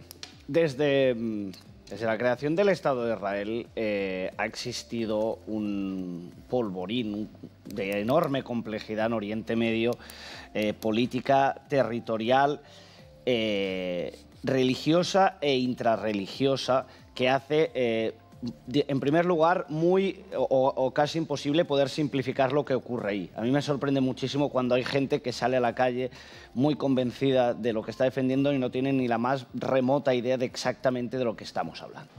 En primer lugar, para contextualizar lo que ha pasado este fin de semana, pero yendo a lo que pasó hace 6 meses, cuando Hamás produce el ataque sobre la parte sur de Israel, más cercana a la Franja de Gaza, hay un elemento que se habla poco, pero que es fundamental.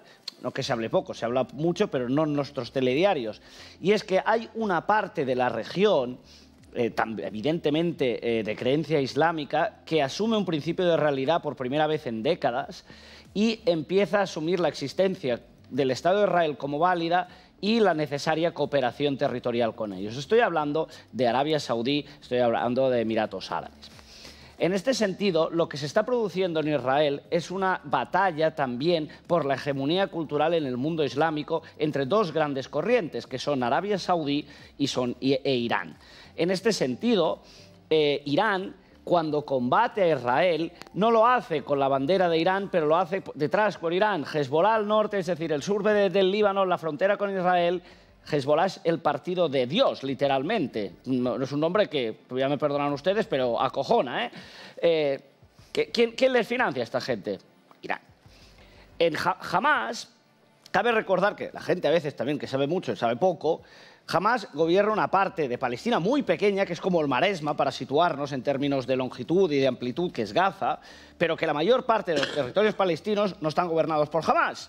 Pero en cualquier caso, Hamás, que es, digamos, un brazo más radical político, pero también militar, tiene alianzas también con Irán. Segundo elemento. Tercer elemento de la ecuación. Una guerra que nadie le hace caso y que es durísima y que hace unos años que dura, que es Yemen. Yemen es un estado ya fallido, dividido en 2 en una batalla que enfrenta directamente a Arabia Saudí con Irán, a través de sus milicias en este sitio. Es decir, hay grupos organizados, pero que en esencia su padre o madre son estos 2 grandes estados. Es decir, no se puede comprender la dimensión de este problema sin entender el conflicto que existe para la hegemonía política y de liderazgo en el mundo islámico. Cuando Mohammed bin Salman, actual príncipe de Arabia Saudí, pero de facto líder de Arabia Saudí, asume una política aperturista en términos saudíes, también hay que ser justos para decirlo, en la cual entiende el valor y la necesidad del Estado de Israel para un elemento de paz en la región, Irán no quiere que esto se sitúe, porque recordemos que Irán hace 50 años las mujeres podían ir en pantalón corto y evidentemente con el pelo tirado para adelante, con un señor que tampoco era el adalid de la democracia, que era el Shah de Persia, pero es que hemos ido involucionando 4 siglos en términos morales. Entonces, cuando todo esto se produce, lo que se está situando es que la batalla que Irán promociona de alguna manera en su momento es, oiga, guerra con Israel porque tenemos que evitar que Israel se asocie, se alíe de alguna manera con una potencia de la región que es Arabia Saudita. ¿Cómo va a escalar el conflicto? Yo no lo sé. Espero de verdad que no sea, pero que esto de que Irán e Israel no están en guerra y que ahora se ha producido el ataque directo, sí, pero digamos que a través de emisarios llevan mucho tiempo pegándose de hostias. Con perdón, los israelíes siempre son israelíes, pero Irán, en nombre de Hezbollah, en nombre de Hamás, en nombre de rebeldes hutíes o en nombre de quien sea, siempre ha encontrado la forma de eliminar, porque su objetivo simplemente es la desaparición absoluta del Estado de Israel.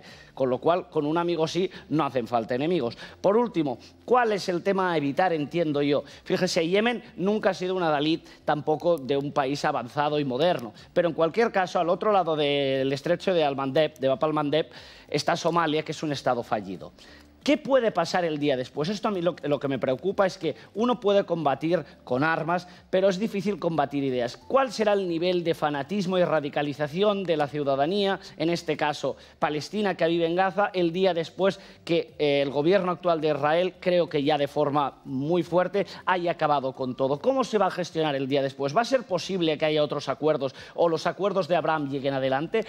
Por último, y acabo, sé que estoy metiendo un rollo, pero creo que es importante contextualizar lo que está sucediendo. Lo mejor que podría pasar aquí es, 1, que no hubiese una escalada mayor, 2, que los acuerdos que previamente a los ataques de octubre de Hamás estaban previstos finalmente se produjeran y encontremos por primera vez en 7 décadas, son 6-7 décadas, un espacio de más o menos tranquilidad en un territorio que por esencia, por complicación política, cultural y religiosa, nunca ha sido posible tener una vida en paz.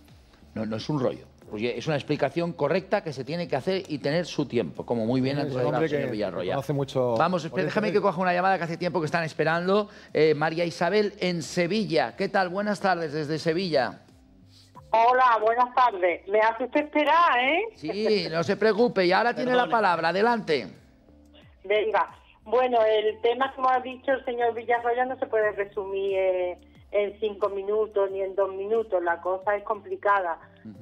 Yo pienso que lo que conozco de Irán, por lo que yo leo, pues es un país que tiene mucha paciencia, mucha paciencia. Recordemos que nunca se le ha permitido un desarrollo de la energía nuclear, con el tema de que iban a hacer bombas nucleares, de bueno, ahora sí, depende de quién esté en el gobierno de Estados Unidos, ahora sí, después no. Y bueno, recordemos que Israel se cree que tiene, porque nadie ha ido a investigarlo, no han permitido ninguna investigación del Comité de Vigilancia Radiactiva. Pues Israel se piensa que tiene 300 cabezas nucleares, ¿no? En la central nuclear de Dimona, ¿no? Entonces Israel ha asesinado a físicos nucleares iraníes, y Estados Unidos ha asesinado a un comandante de la Guardia Revolucionaria hace 4 años, el general Soleimán, no en suelo iraní, sino en suelo iraquí.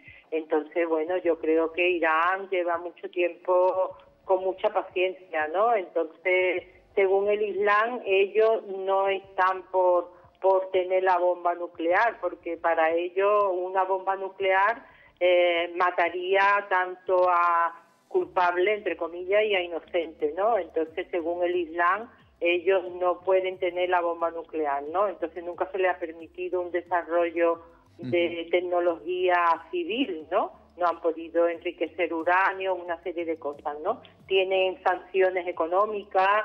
Entonces, bueno, yo creo que ahí es una cuestión económica que van por la ruta de la seda, que Irán forma parte del país central en la ruta de la seda china, en la parte terrestre, ¿no? Entonces, Irán es un país central nuclear para la ruta de la seda, ¿no? Entonces, parece que los palestinos es una justificación para meter de lleno de cabeza a Irán, ¿no? Muy bien, pues muchas gracias, María Isabel. Desde Sevilla 690710274. Nos falta la opinión de Sergio. Muy bien, yo me gustaría hacer antes una previa a un comentario que ha hecho un telespectador que ha dicho que los americanos siempre miran por sus propios intereses, ¿no? Sobre todo porque yo esta Semana Santa, por ejemplo, he visitado la playa de Omaha, he rezado en el cementerio de Normandía y me parece que es un signo visible de que realmente allí hubo mucha gente que desde luego no entregó su vida por sus propios intereses, la entregó por los nuestros, por los europeos, ¿eh? Eso creo que es de justicia reconocerlo. En esta cuestión de Irán e Israel, hombre, yo me gustaría comentar la reacción del presidente del gobierno, que me ha parecido muy desafortunada, en 2 aspectos. Me ha parecido vergonzoso que haya tardado tanto en condenar este ataque iraní y que haya mostrado más preocupación, eso es algo que le pasa a la izquierda, más preocupación por la respuesta de Israel que por la matanza de Hamás el 7 de octubre del año pasado. Es sorprendente, ¿no? Es decir, donde ponen un poquito la vara de medir.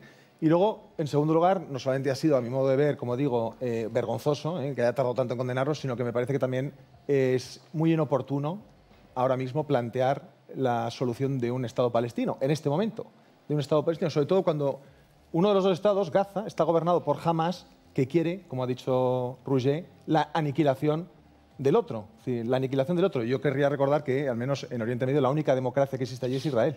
El resto son estados teocráticos islámicos y, por tanto, en fin, yo creo que esto también es un elemento a tener en cuenta. Bueno, y es que no hay que olvidar que Hamás es una organización que se autoproclama yihadista. Y la yihad es la guerra. Quiero decir, lo que pretenden, como bien has dicho, Sergio, es la aniquilación del Estado de Israel.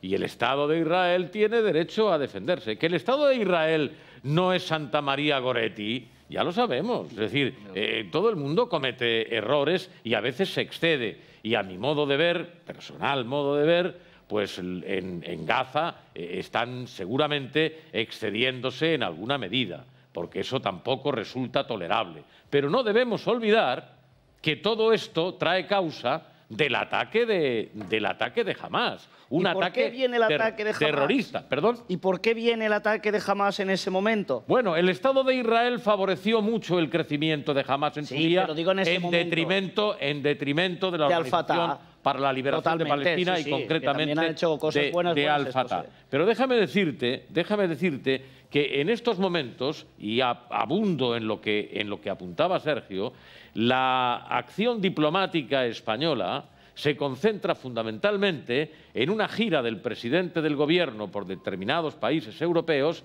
en apoyo de su pretensión de atribuirle un Estado a Palestina. Más allá de la consideración que el asunto nos merezca, este es el momento peor para actuar en ese sentido. He escuchado las declaraciones del ministro Álvarez a este respecto y me parecen deplorables, porque es que además se instalan en la actitud del sostenella y no en Mendalla. Luego, en respuesta a esta señora que nos acaba de telefonear, a la que debo reconocerle, digamos, una capacidad de análisis muy interesante, solamente recordarle una cosa, señora. Irán, yo no sé si tendrá o dejará de tener paciencia. Lo que sé es que Irán es un régimen teocrático que no respeta los derechos humanos. Y un régimen que no respeta los derechos humanos, para mí, ya no resulta tributario de ninguna otra consideración que pueda resultar positiva. No sé si me explico. Vamos al teléfono. Sabrá usted, perdona. Vamos al teléfono. Este también es un aspecto de este programa. Es el aspecto de que pueden hablar ustedes con ellos. Es un debate que hacemos entre todos, no solo los que estamos aquí, sino también los que estáis en casa siguiendo el programa. Nos vamos a Bilbao. Uchi, ¿qué tal? Buenas tardes desde Bilbao. Hola, buenas tardes. Adelante, tienes la palabra. Bueno, primero agradecer el programa, la divergencia de opiniones y un saludo al camarada Villarroya. Perdón. Quería simplemente comentar que, bueno, no es algo que sorprenda mucho, ¿no? Dada la situación con los medios de comunicación desde hace ya muchos años, desde el Tercer Reich. Y lo primero que hay que tener en claro para este último conflicto, que cuál ha sido la postura de Israel desde la Convención del 67, si no me equivoco, y cómo la ha violado de una forma atroz continuamente, generando millones de muertos, miles de masacres durante el tiempo.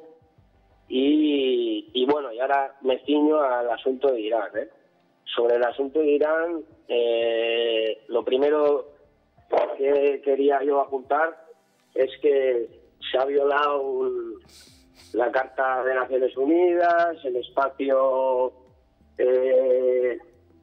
sagrado, por decirlo de alguna manera, como se refiere a una embajada, en este caso la iraní, debería de condenarse cualquier ataque de este tipo en cualquier lado del mundo.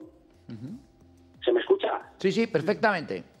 Ah, perdona. Y yo pido que lo de que haya un militar dentro, ¿no? Lo primero que tenemos que tener en claro, si somos demócratas, si pretendemos ser defensores de los derechos humanos estrictamente, es que esa situación es una situación de terrorismo de Estado que requiere una legítima defensa, como lo avala la Carta de Naciones Unidas. Y quería mencionar que en Irán en concreto se han generado muchos atentados durante el tiempo, asesinando a científicos, civiles. Se pueden revisar qué tipo de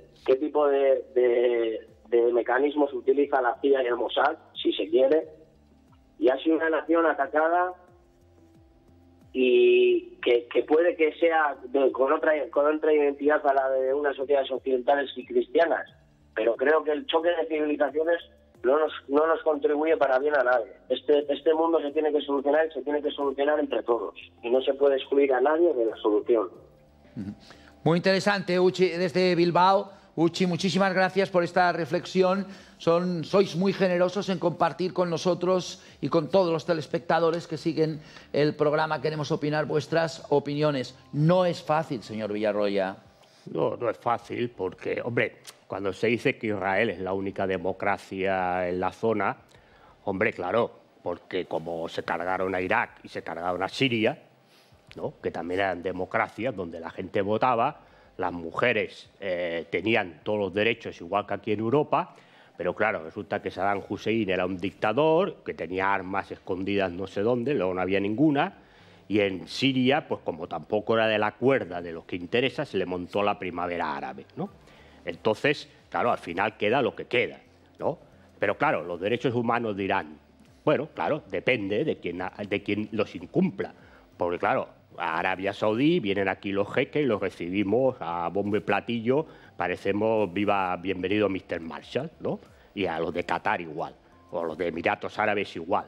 Y allí, que yo recuerdo, las mujeres tampoco tienen ningún derecho, los homosexuales no tienen ningún derecho y nadie tiene ningún derecho salvo los sátrapas, que además tienen a población árabe trabajando en condiciones infrahumanas, a filipinos, indonesios, palestinos, etcétera, etcétera, y si no hablamos de los muertos construyendo los estadios para el Mundial de Qatar. Pero claro, resulta que solamente viola los derechos humanos Irán, ¿no?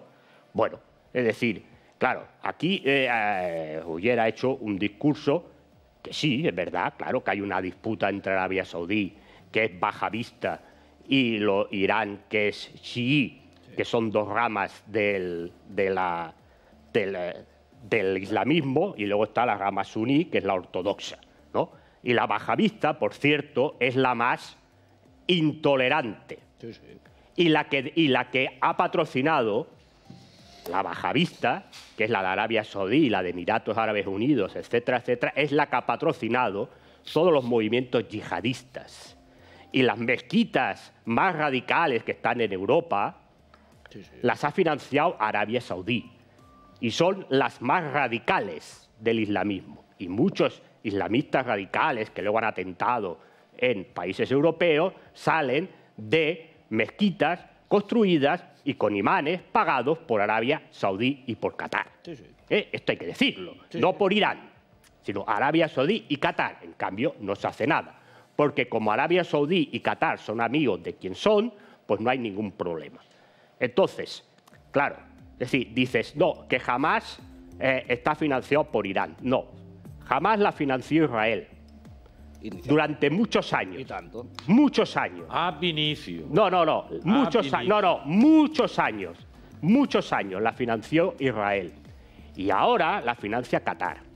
Pero aparte, otra cosa. ¿Sabes dónde viven los líderes de Hamás? En Qatar. Y en Londres. Y en Londres. Y en Londres. Muchos de ellos. No en Irán. No, en Irán no hay ningún líder de Hamás. Tontos no son. No. Serán tontos o no serán tontos, pero entonces los países que dicen que están en contra de todo esto, ¿por qué los tienen ahí? Bueno, por este motivo hemos pedido... Entonces, claro. Entonces, ¿por qué los tienen ahí? ¿No? Entonces, ¿por qué hace Qatar de intermediario? Porque Qatar los tiene ahí. Y Qatar es la mano que mece la cuna de Hamás. El atentado del otro día, del 7 de octubre, claro, lo comete Hamás. Pero es el Pearl Harbor de Israel. Porque el objetivo del sionismo israelí es la creación del Gran Israel. Ese movimiento ideológico.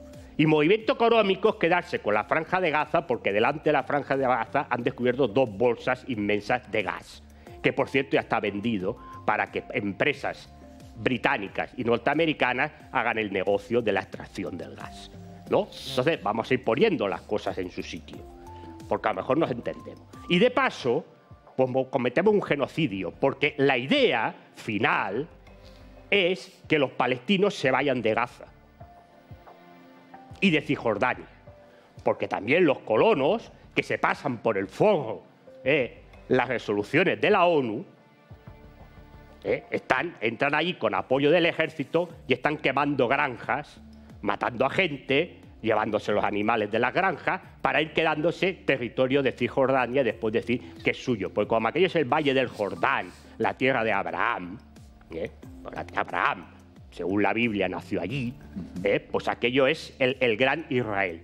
Porque la idea del sionismo histórico es la reconstrucción del gran Israel bíblico, que ocupa todo lo que hoy es Israel, el sur del Líbano, la Franja de Gaza, Cisjordania y parte, pero ahí claro no se van a meter, y parte del norte de Arabia Saudí, pero claro, ahí no se van a meter. Esta es la idea fundamental. Y no hay más. Y por lo tanto, y además expulsar a los que no son de la cuerda. Porque también, si pudieran, también echarían a los judíos que no son sionistas. Porque el sionismo, repito, es una ideología política, no es una religión. Y hay muchos judíos que no son sionistas. Y están en contra, incluso, de la existencia del Estado de Israel. Que muchos viven ahí en Israel, pero tienen excepciones militares y no tienen por qué defender Israel. Pero ¿qué pasa? Que creando... Sí, voy a hablar mucho. No os preocupéis. Tenemos que seguir, No os preocupéis. Pero ¿qué pasa? Que como también interesa, porque esta gente, en el fondo, no está a favor del Estado de Israel, si hay un ataque provocado por un país islámico que lo que se da a decir es que quiere eliminar a los judíos de la tierra elegida por Dios, esta gente también automáticamente pasará a formar parte del Haaretz, es decir, del ejército israelí. Por lo tanto, aquí se está jugando muchas cartas. Y ya para acabar, para que no se ponga nervioso nadie, también podrías ir a rezar a Stalingrado. También podrías ir a rezar a Stalingrado. No, a mí no me molesta, yo también he estado en Omaha.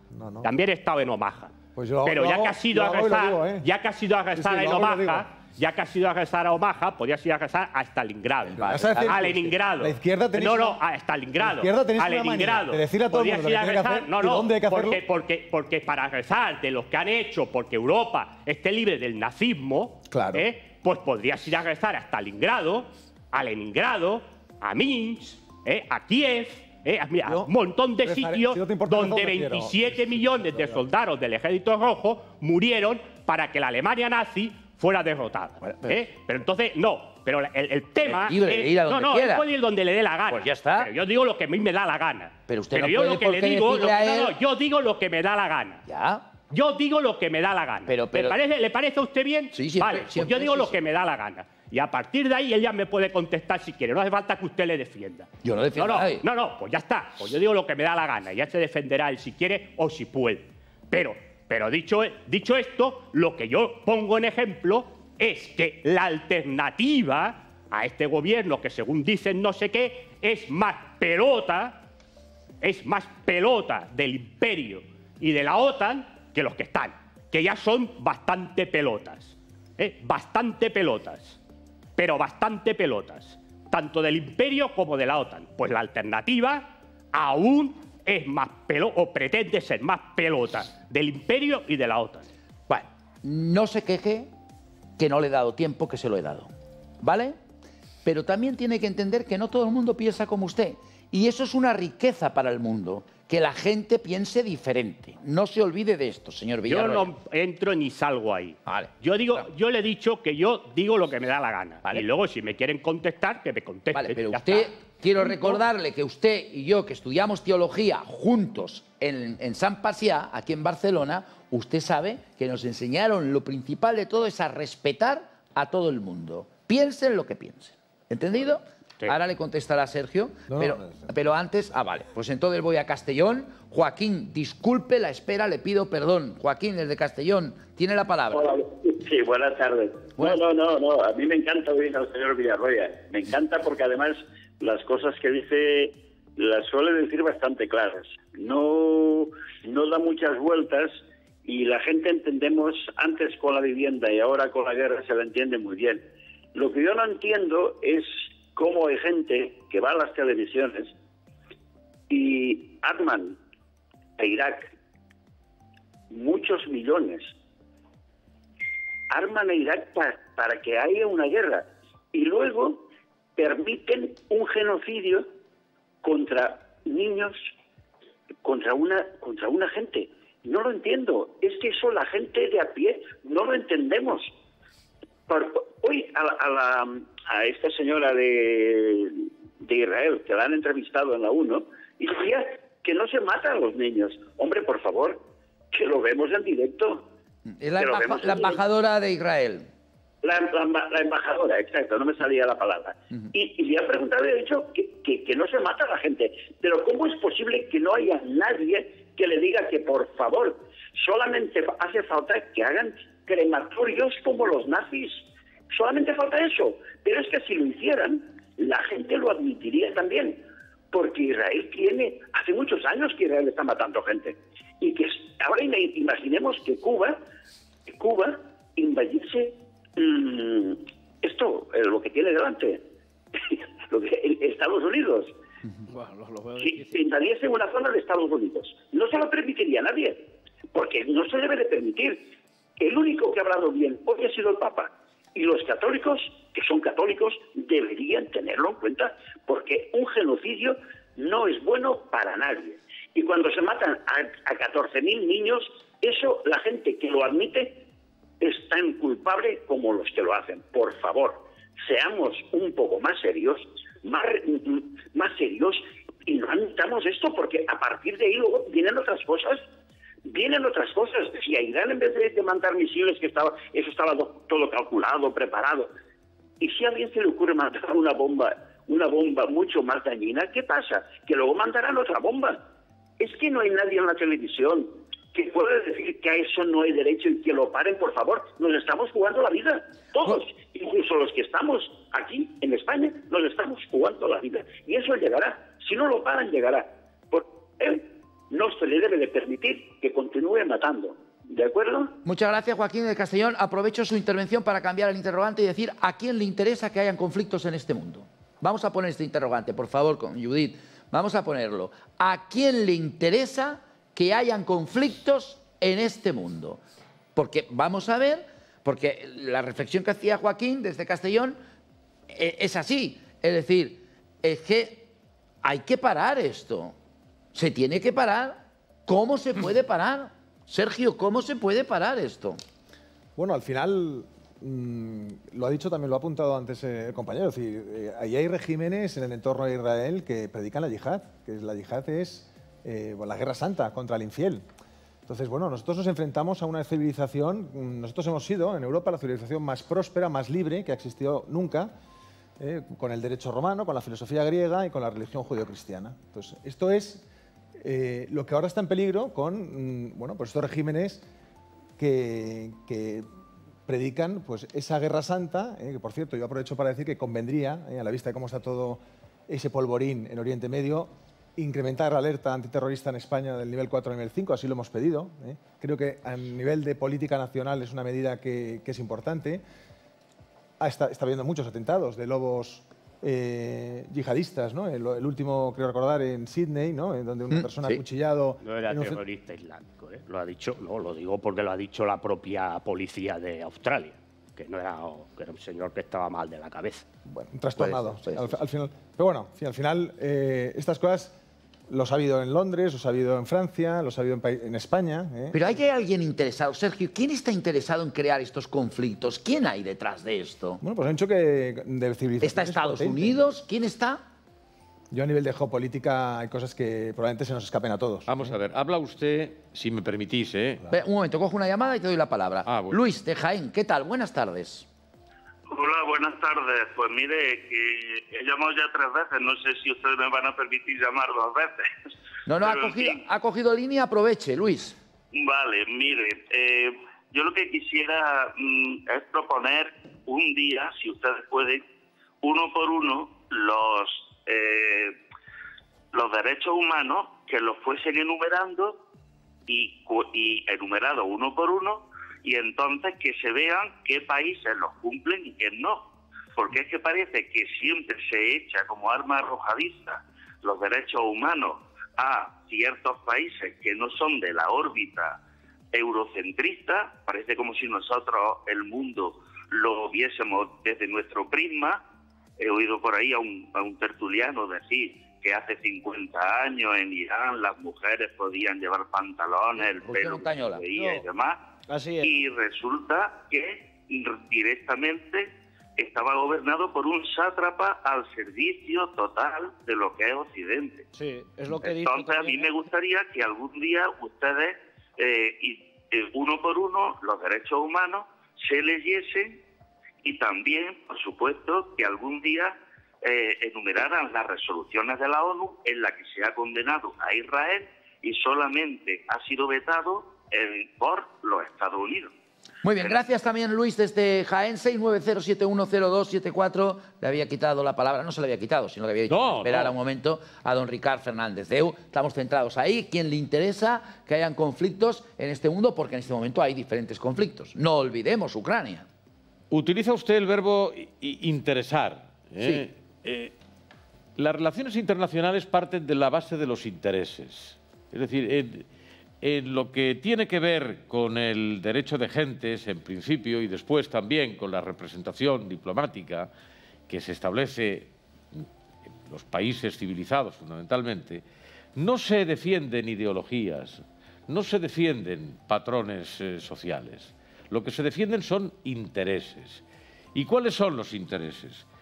La presencia hegemónica, la influencia en la zona correspondiente y el beneficio de los nacionales del país al que se representa. Por ejemplo, ahora, con ocasión de los conflictos que existen, pues las empresas armamentísticas están haciendo su agosto. Las empresas armamentísticas, en su mayoría, la mayor parte de los países fabrica armas. España también, por ejemplo. Pero donde reside la industria armamentística más importante es en los Estados Unidos de América.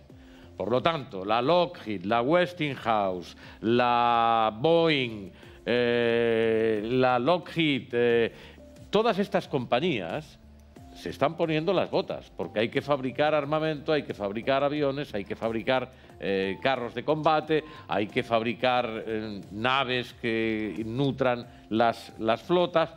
Todo esto son intereses que se defienden. Se defiende la influencia en una determinada zona. Estados Unidos tiene interés en controlar determinadas zonas del planeta porque las considera estratégicas desde el punto de vista de la defensa de sus intereses. China hace lo propio. Rusia hace lo propio. Y quienes no hacemos lo propio es porque no nos lo podemos permitir. Porque si nos lo pudiéramos permitir, también lo haríamos, como se hizo en su día con el Imperio Español y como ahora mismo, a través de un mecanismo muy curioso, pero desde un punto de vista práctico muy eficaz, a pesar de que ya no sea lo que fue, la Commonwealth respecto del Reino Unido del Reino Unido de Inglaterra y de Irlanda del Norte. Por lo tanto, es decir, estamos hablando justamente de eso, de intereses, no de bondades, no de derechos, no de imposición de un determinado criterio respecto de las cosas, sino la defensa pura y dura de unos intereses. Su pregunta, ¿a quién interesa? A quien puede estar en condiciones de beneficiarse de ello. Narín, desde Palma de Mallorca, ¿qué tal? Buenas tardes. Hola, buenas tardes. Adelante, desde Palma de Mallorca. Yo voy a ser tal vez el diablo en medio de tanta conexión, porque estamos siempre empleando la palabra genocidio, que es demasiado fuerte, la palabra asesinato, que no considero que sea así. Pero, ¿por qué? Me pregunto, ¿cuántos miles de millones ha recibido la Franja de Gaza para ayudas de su pueblo? Y sin embargo lo han empleado en hacer túneles y en beneficiar a un partido, a un sector que es terrorista. Y la población no se ha beneficiado absolutamente ni de escuelas, ni de hospitales, ni infraestructura de carreteras, ni colegios, absolutamente de nada. ¿A quién interesa todo esto? Pues a los mismos que han hecho los túneles, a los que roban a su propio pueblo y a los que les interesa fabricar armamento. Y no armamento sofisticado, sino armamento secreto. Armamento que nos matan a través del sonido. Es que estas bombas es incluso un desperdicio para ellos, porque lo único que buscan es la visión desastrosa a través de nuestra mirada, porque si matan a través del sonido, simplemente te desplomas y ¡pum! No hay sangre ni hay nada.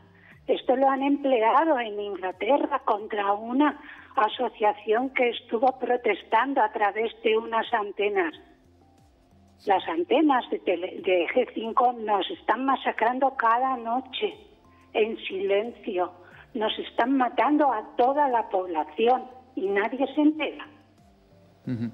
Gracias, Narín, desde Palma de Mallorca, 690710274. ¿Querías hablar, Sergio? Sí, solamente quería hacer un apunte, si me lo permites. Sí, adelante. Únicamente, decir, que vamos a ver, estas guerras que están tan terribles, ¿no? En fin, que realmente nos conmocionan, ¿no? Tanto lo de Irán con Israel como lo de Ucrania y Rusia. Yo creo que lo que ponen de manifiesto, de verdad, es que Europa es una región militarmente vulnerable y dependiente de la acción exterior de terceros países. Y, por tanto, para mí es imperativo que tomemos ya la determinación de incrementar el presupuesto de defensa en todas las naciones europeas y también en España.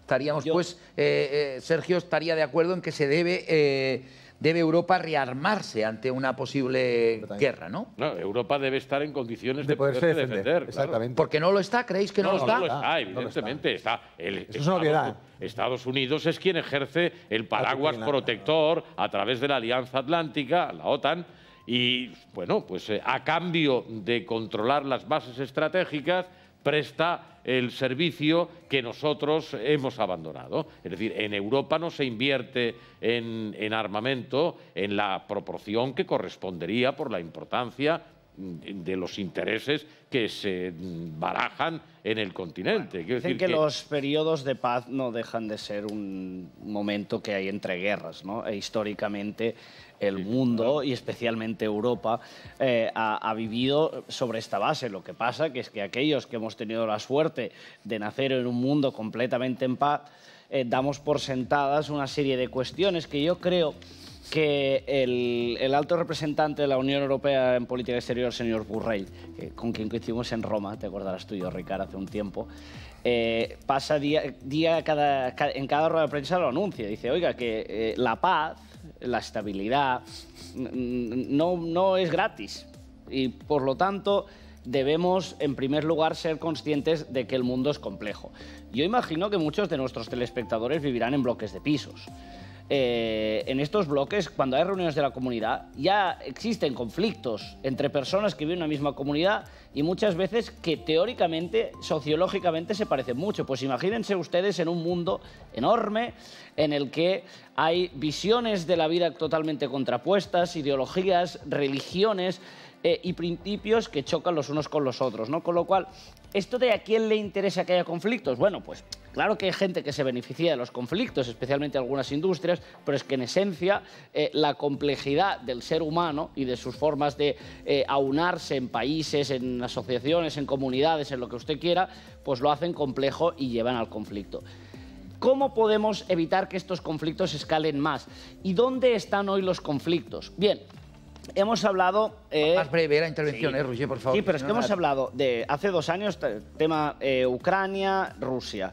Ahora estamos con Israel, primero con Hamas en la Franja de Gaza y ahora lo estamos abriendo a Irán. Pero es que hay muchos más conflictos en el mundo. Y hablamos de los que salen por la tele, pero es que hay muchísimos conflictos. Hablamos de los que salen por la tele porque los que salen por la tele son los conflictos que nos afectan. Bueno. Claro. Bueno. Los problemas en Somalia tienen una dimensión que no trasciende la propia geografía del país. Totalmente. En cambio, lo que ocurre en Israel... Sí, pero lo que ocurre en el Sahel sí que nos afecta indirectamente y aquí, como no lo consideramos guerra porque de facto no hay ni estados porque son todos fallidos, es decir, que el mundo es muy complejo. Lo que digo es que hay un elemento que hoy, a día de hoy, es donde nosotros, creo, ciudadanos, vamos a sufrir más todo esto, que es en el ciberespacio, es en el mundo de la información, es aquello que recibimos. Es decir, a mí lo que me preocupa y lo que he observado, para ser, y acabo siendo muy breve en esto, es que la gente, cuando inicia un conflicto, puede tener una posición más o menos a favor de uno de los actores y a medida que avance el conflicto se radicaliza a favor de este actor. ¿Por qué? Porque en su forma de recibir información de las redes sociales le están constantemente los algoritmos de turno proveyendo información que le interesa para darle la razón a sí misma. Con lo cual, imagínese usted un ciudadano que está un poquito a favor de Israel y un ciudadano que está un poquito a favor de la causa palestina, al inicio del conflicto no están tan lejos, pero el mundo del ciberespacio los radicaliza a cada uno hasta que al cabo de 6 meses... Roger, esto depende también de la opinión que uno se haya formado, si es o no es una opinión sólida. Me voy a poner en primera persona del singular. Contigo, Ricardo. Déjame que te diga algo en primera persona porque no me duelen prendas a la hora de decirlo. Yo soy, digamos, siento una especial simpatía por la causa judía. Yo también. Por el Estado de Israel. Y la mayor parte de los mensajes que recibo, pero en una proporción astronómica, son favorables, como hoy mismo se ha visto, a posiciones exactamente contrarias. Y no por eso cambio de opinión. No, pero mi simpatía está con el Estado de Israel. Tú, Ricardo, tienes una, a priori, creo que, ya me permitirás que lo diga, y creo que nadie se va a enfadar, un conocimiento por encima de la media. Pero yo lo que observo en este caso, y nos habrá ocurrido a muchos de nosotros, sin ser grandes expertos seguramente en nada, es que en conversaciones, en cenas, con gente, hay gente que te pontifica sobre el tema de Israel y Palestina, y no sabe la diferencia entre Cisjordania y la Franja de Gaza. Es que entonces, no es tan fácil. No, ya, no, pero cuando alguien no sabe esto, que se calle. Vale, vamos al... Porque no tiene ni puñetera idea. Entonces, si no sabes de esto, oiga, no es obligatorio saber de todo. Yo no sé de todo. Es más, no sé de casi nada, pero intento hablar de lo que yo creo que sé. Pero en general, sobre el tema de los conflictos, y pasaba en el caso de lo que hemos vivido en política española y catalana, etcétera, hay gente que sin tener ni puñetera idea de nada pontifica con una grandeza, que este es el principal drama de nuestro país, que hay demasiado tonto que va de listo. Vamos al teléfono. Fausto de Barcelona, ¿qué tal? Buenas tardes. Hola, ¿qué tal? Buenas tardes. Buenas tardes, Mire, adelante. me interesa lo que ha dicho ese señor del gueto de Gaza. Pero, hombre, ¿cómo puede usted decir gueto de Gaza? No, hombre, no. No, hombre, no. Es una franja. Así disminuimos que sea un territorio, pues, como el de Varsovia o otra cosa parecida. ¿Por qué alguien no dice que es un gueto? Pero perdone, que se le van a caer los dientes. Nadie ha dicho, perdone, pero es que nadie ha dicho esto. Aquí no lo hemos dicho. Gracias por su llamada, Fausto. No lo hemos dicho. Para cerrar, quiero que me vayáis preparando, que quiero cerrar el programa con la opinión de nuestros compañeros hoy en la mesa. El vídeo número 12, pero antes la opinión y una llamada más. La opinión, señor Villarroya, ¿a quién le interesa que hayan conflictos en este mundo? A los amos del cortijo. Bueno, eso ya lo sabemos, pero ¿a quién? Concretamente, ¿a quién? Hombre, pues buena parte a las empresas militares, al lobby militar, pues le interesa que haya guerras, porque si se destruyen armamentos hay que construir más y además se inventan nuevos, porque se dice que eso ha quedado antiguo y tal. Pero luego está también los intereses que hay de tener el control de zonas que geopolíticamente son claves, para los intereses fundamentalmente económicos. Se vende luego, porque esto del choque de las civilizaciones, era el libro aquel de Huntington y tal, esto no se lo creía nadie, ni se lo creía ni la diplomacia norteamericana. Esto, ¿no? Es decir, son intereses evidentemente económicos. Y como le digo, pues bueno, estamos viendo en el Oriente Medio, porque es una zona muy rica, sobre todo en petróleo y en gas, que es vital para el funcionamiento de la economía, hasta que el petróleo deje de serlo, que algún día lo dejará de ser. Pero, y luego ya le he dicho que vamos a ver una ristra de conflictos en África. Claro. Porque en África es donde están los materiales fundamentales para la construcción de este nuevo modelo de producción capitalista que es el tecnológico. Y por lo tanto, ahí se va a jugar pues otra guerra. Porque como decía Clausewitz, que era un general prusiano y escribió un libro que se llamaba De la guerra, La guerra es la continuación de la política por otros medios. Y lo que no puedes conseguir a nivel diplomático, pues lo consigues a nivel militar. Hoy, pues claro, no interesa una guerra nuclear. Estados Unidos, que intenta mantener su primacía mundial, pues ya ha aprendido después de Vietnam que no le es grato a la administración norteamericana que gobierne que le lleguen cajas de soldados fallecidos y heridos y demás, y por lo tanto pues monta guerras que le luchan otros países en favor suyo. Pero repito, ahora que hay lo que se llama este mundo multipolar, está la Carta de Gran Bretaña, que está jugando mucho más fuerte que Estados Unidos.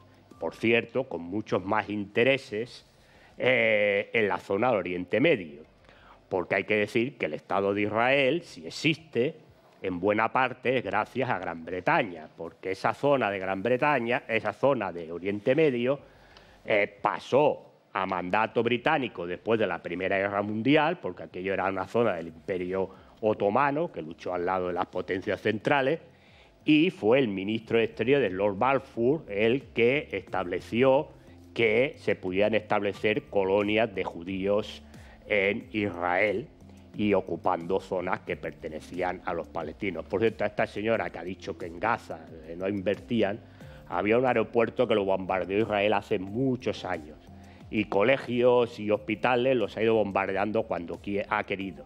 Y además Israel tiene la potestad de cortar la luz, cortar el agua potable y cortar los servicios de Internet cuando le da la gana, antes de todo esto. Es decir, que por lo tanto el tema de Gaza es un tema que da para largo y tendido y no es que los túneles los han construido con dinero que viene de otro sitio. Y mientras tanto, aquí en España, hoy el presidente del gobierno se ha encontrado con esto. A todas y... Bueno. Bien. Buenos días y gracias a los medios de comunicación por atender esta importante comparecencia, ¿no? Quería... Bueno, déjame hablar. Ya te hemos escuchado. Ahora déjanos hablar. Al resto. Bueno. Presidente del Principado, autoridades, profesionales sanitarios, en primer lugar, me gustaría agradeceros vuestra dedicación por vuestra defensa permanente de este bien público tan importante como es la sanidad en nuestro país. El Sistema Nacional de Salud es nuestro bien más preciado. Yo diría que es el logro colectivo del que todos los ciudadanos y ciudadanas de nuestro país nos sentimos más orgullosos. Un hospital público como este es un prodigioso mecanismo de precisión que combina instalaciones modernas y extraordinarios profesionales. Pero además es el símbolo de una apuesta colectiva. Una persona que había ahí increpaba al presidente diciendo por 7 votos tienes el culo roto. Hay que aguantar, ¿eh? Y aguanta, ¿eh? El presidente del gobierno estará cargado de todos los defectos que se quieran. No seré yo el que me dedique a defender al señor Sánchez, pero hay que reconocer que tiene tablas y que sabe estar y que pisa fuerte y que está en condiciones de afrontar una situación como la que acabamos de ver con éxito. Es decir, hemos visto cómo aguanta, cómo capea el temporal, no se inmuta, no se allana. Eso no todo el mundo está en condiciones de acreditarlo. Estoy de acuerdo. Y hay que decirlo porque es verdad. Bueno, pues hemos llegado al final de este programa. Quisiera agradecer especialmente a Sergio Macián, candidato de Vox por Tarragona, que no lo conocíamos, por la aportación que ha tenido al debate. Muchas gracias, un placer conoceros también a vosotros. Te lo agradezco porque además no has caído en la trampa de venir con unas ideas preparadas, sino que te has adaptado perfectamente al programa. Yo te lo agradezco porque ahí es donde la gente valora más a los políticos, ¿eh? Te lo agradezco, de verdad. Sergio Macián, candidato de Vox por Tarragona, señor Ricard Fernández Deu, Hoy nos ha dejado un poco más tranquilos hoy el señor Villarroya. No, pero ha estado muy brillante también, ¿eh? Está brillante. Muy brillante. En su defensa tengo que decir que es madridista y yo también lo soy. Así Mira, qué bien. Señor Villarroya, hoy además bien ha venido con el escudo del Real Madrid haciendo honor a los buenos resultados. Semana clave y hay que demostrar el madridismo más que nunca en esta semana, que esperemos que sea de gloria y no de penitencia. Lo seguiremos de cerca. Roger Montañola, el pequeño de nuestro equipo, muchísimas gracias como siempre por estar con nosotros. Ya no tan pequeño, ya no y tan pequeño. politólogo. Esta tarde se han batido los récords en nuestro canal de YouTube de 8TV. Hemos llegado a 7.000, más de 7.000 seguidores en directo. Por tanto, muchísimas gracias. Me imagino, como digo, que también en Canal 4 nos habrá seguido muchísima gente en la TDT. Nos hemos dado una vuelta por Madrid, Alcorcón, Cartagena, Huelva, Mallorca, Sevilla, Bilbao, Castellón, Jaén, Barcelona y algunas poblaciones más. Gracias, simplemente gracias. Nosotros hacemos la televisión para que se vea. Hasta mañana, chao.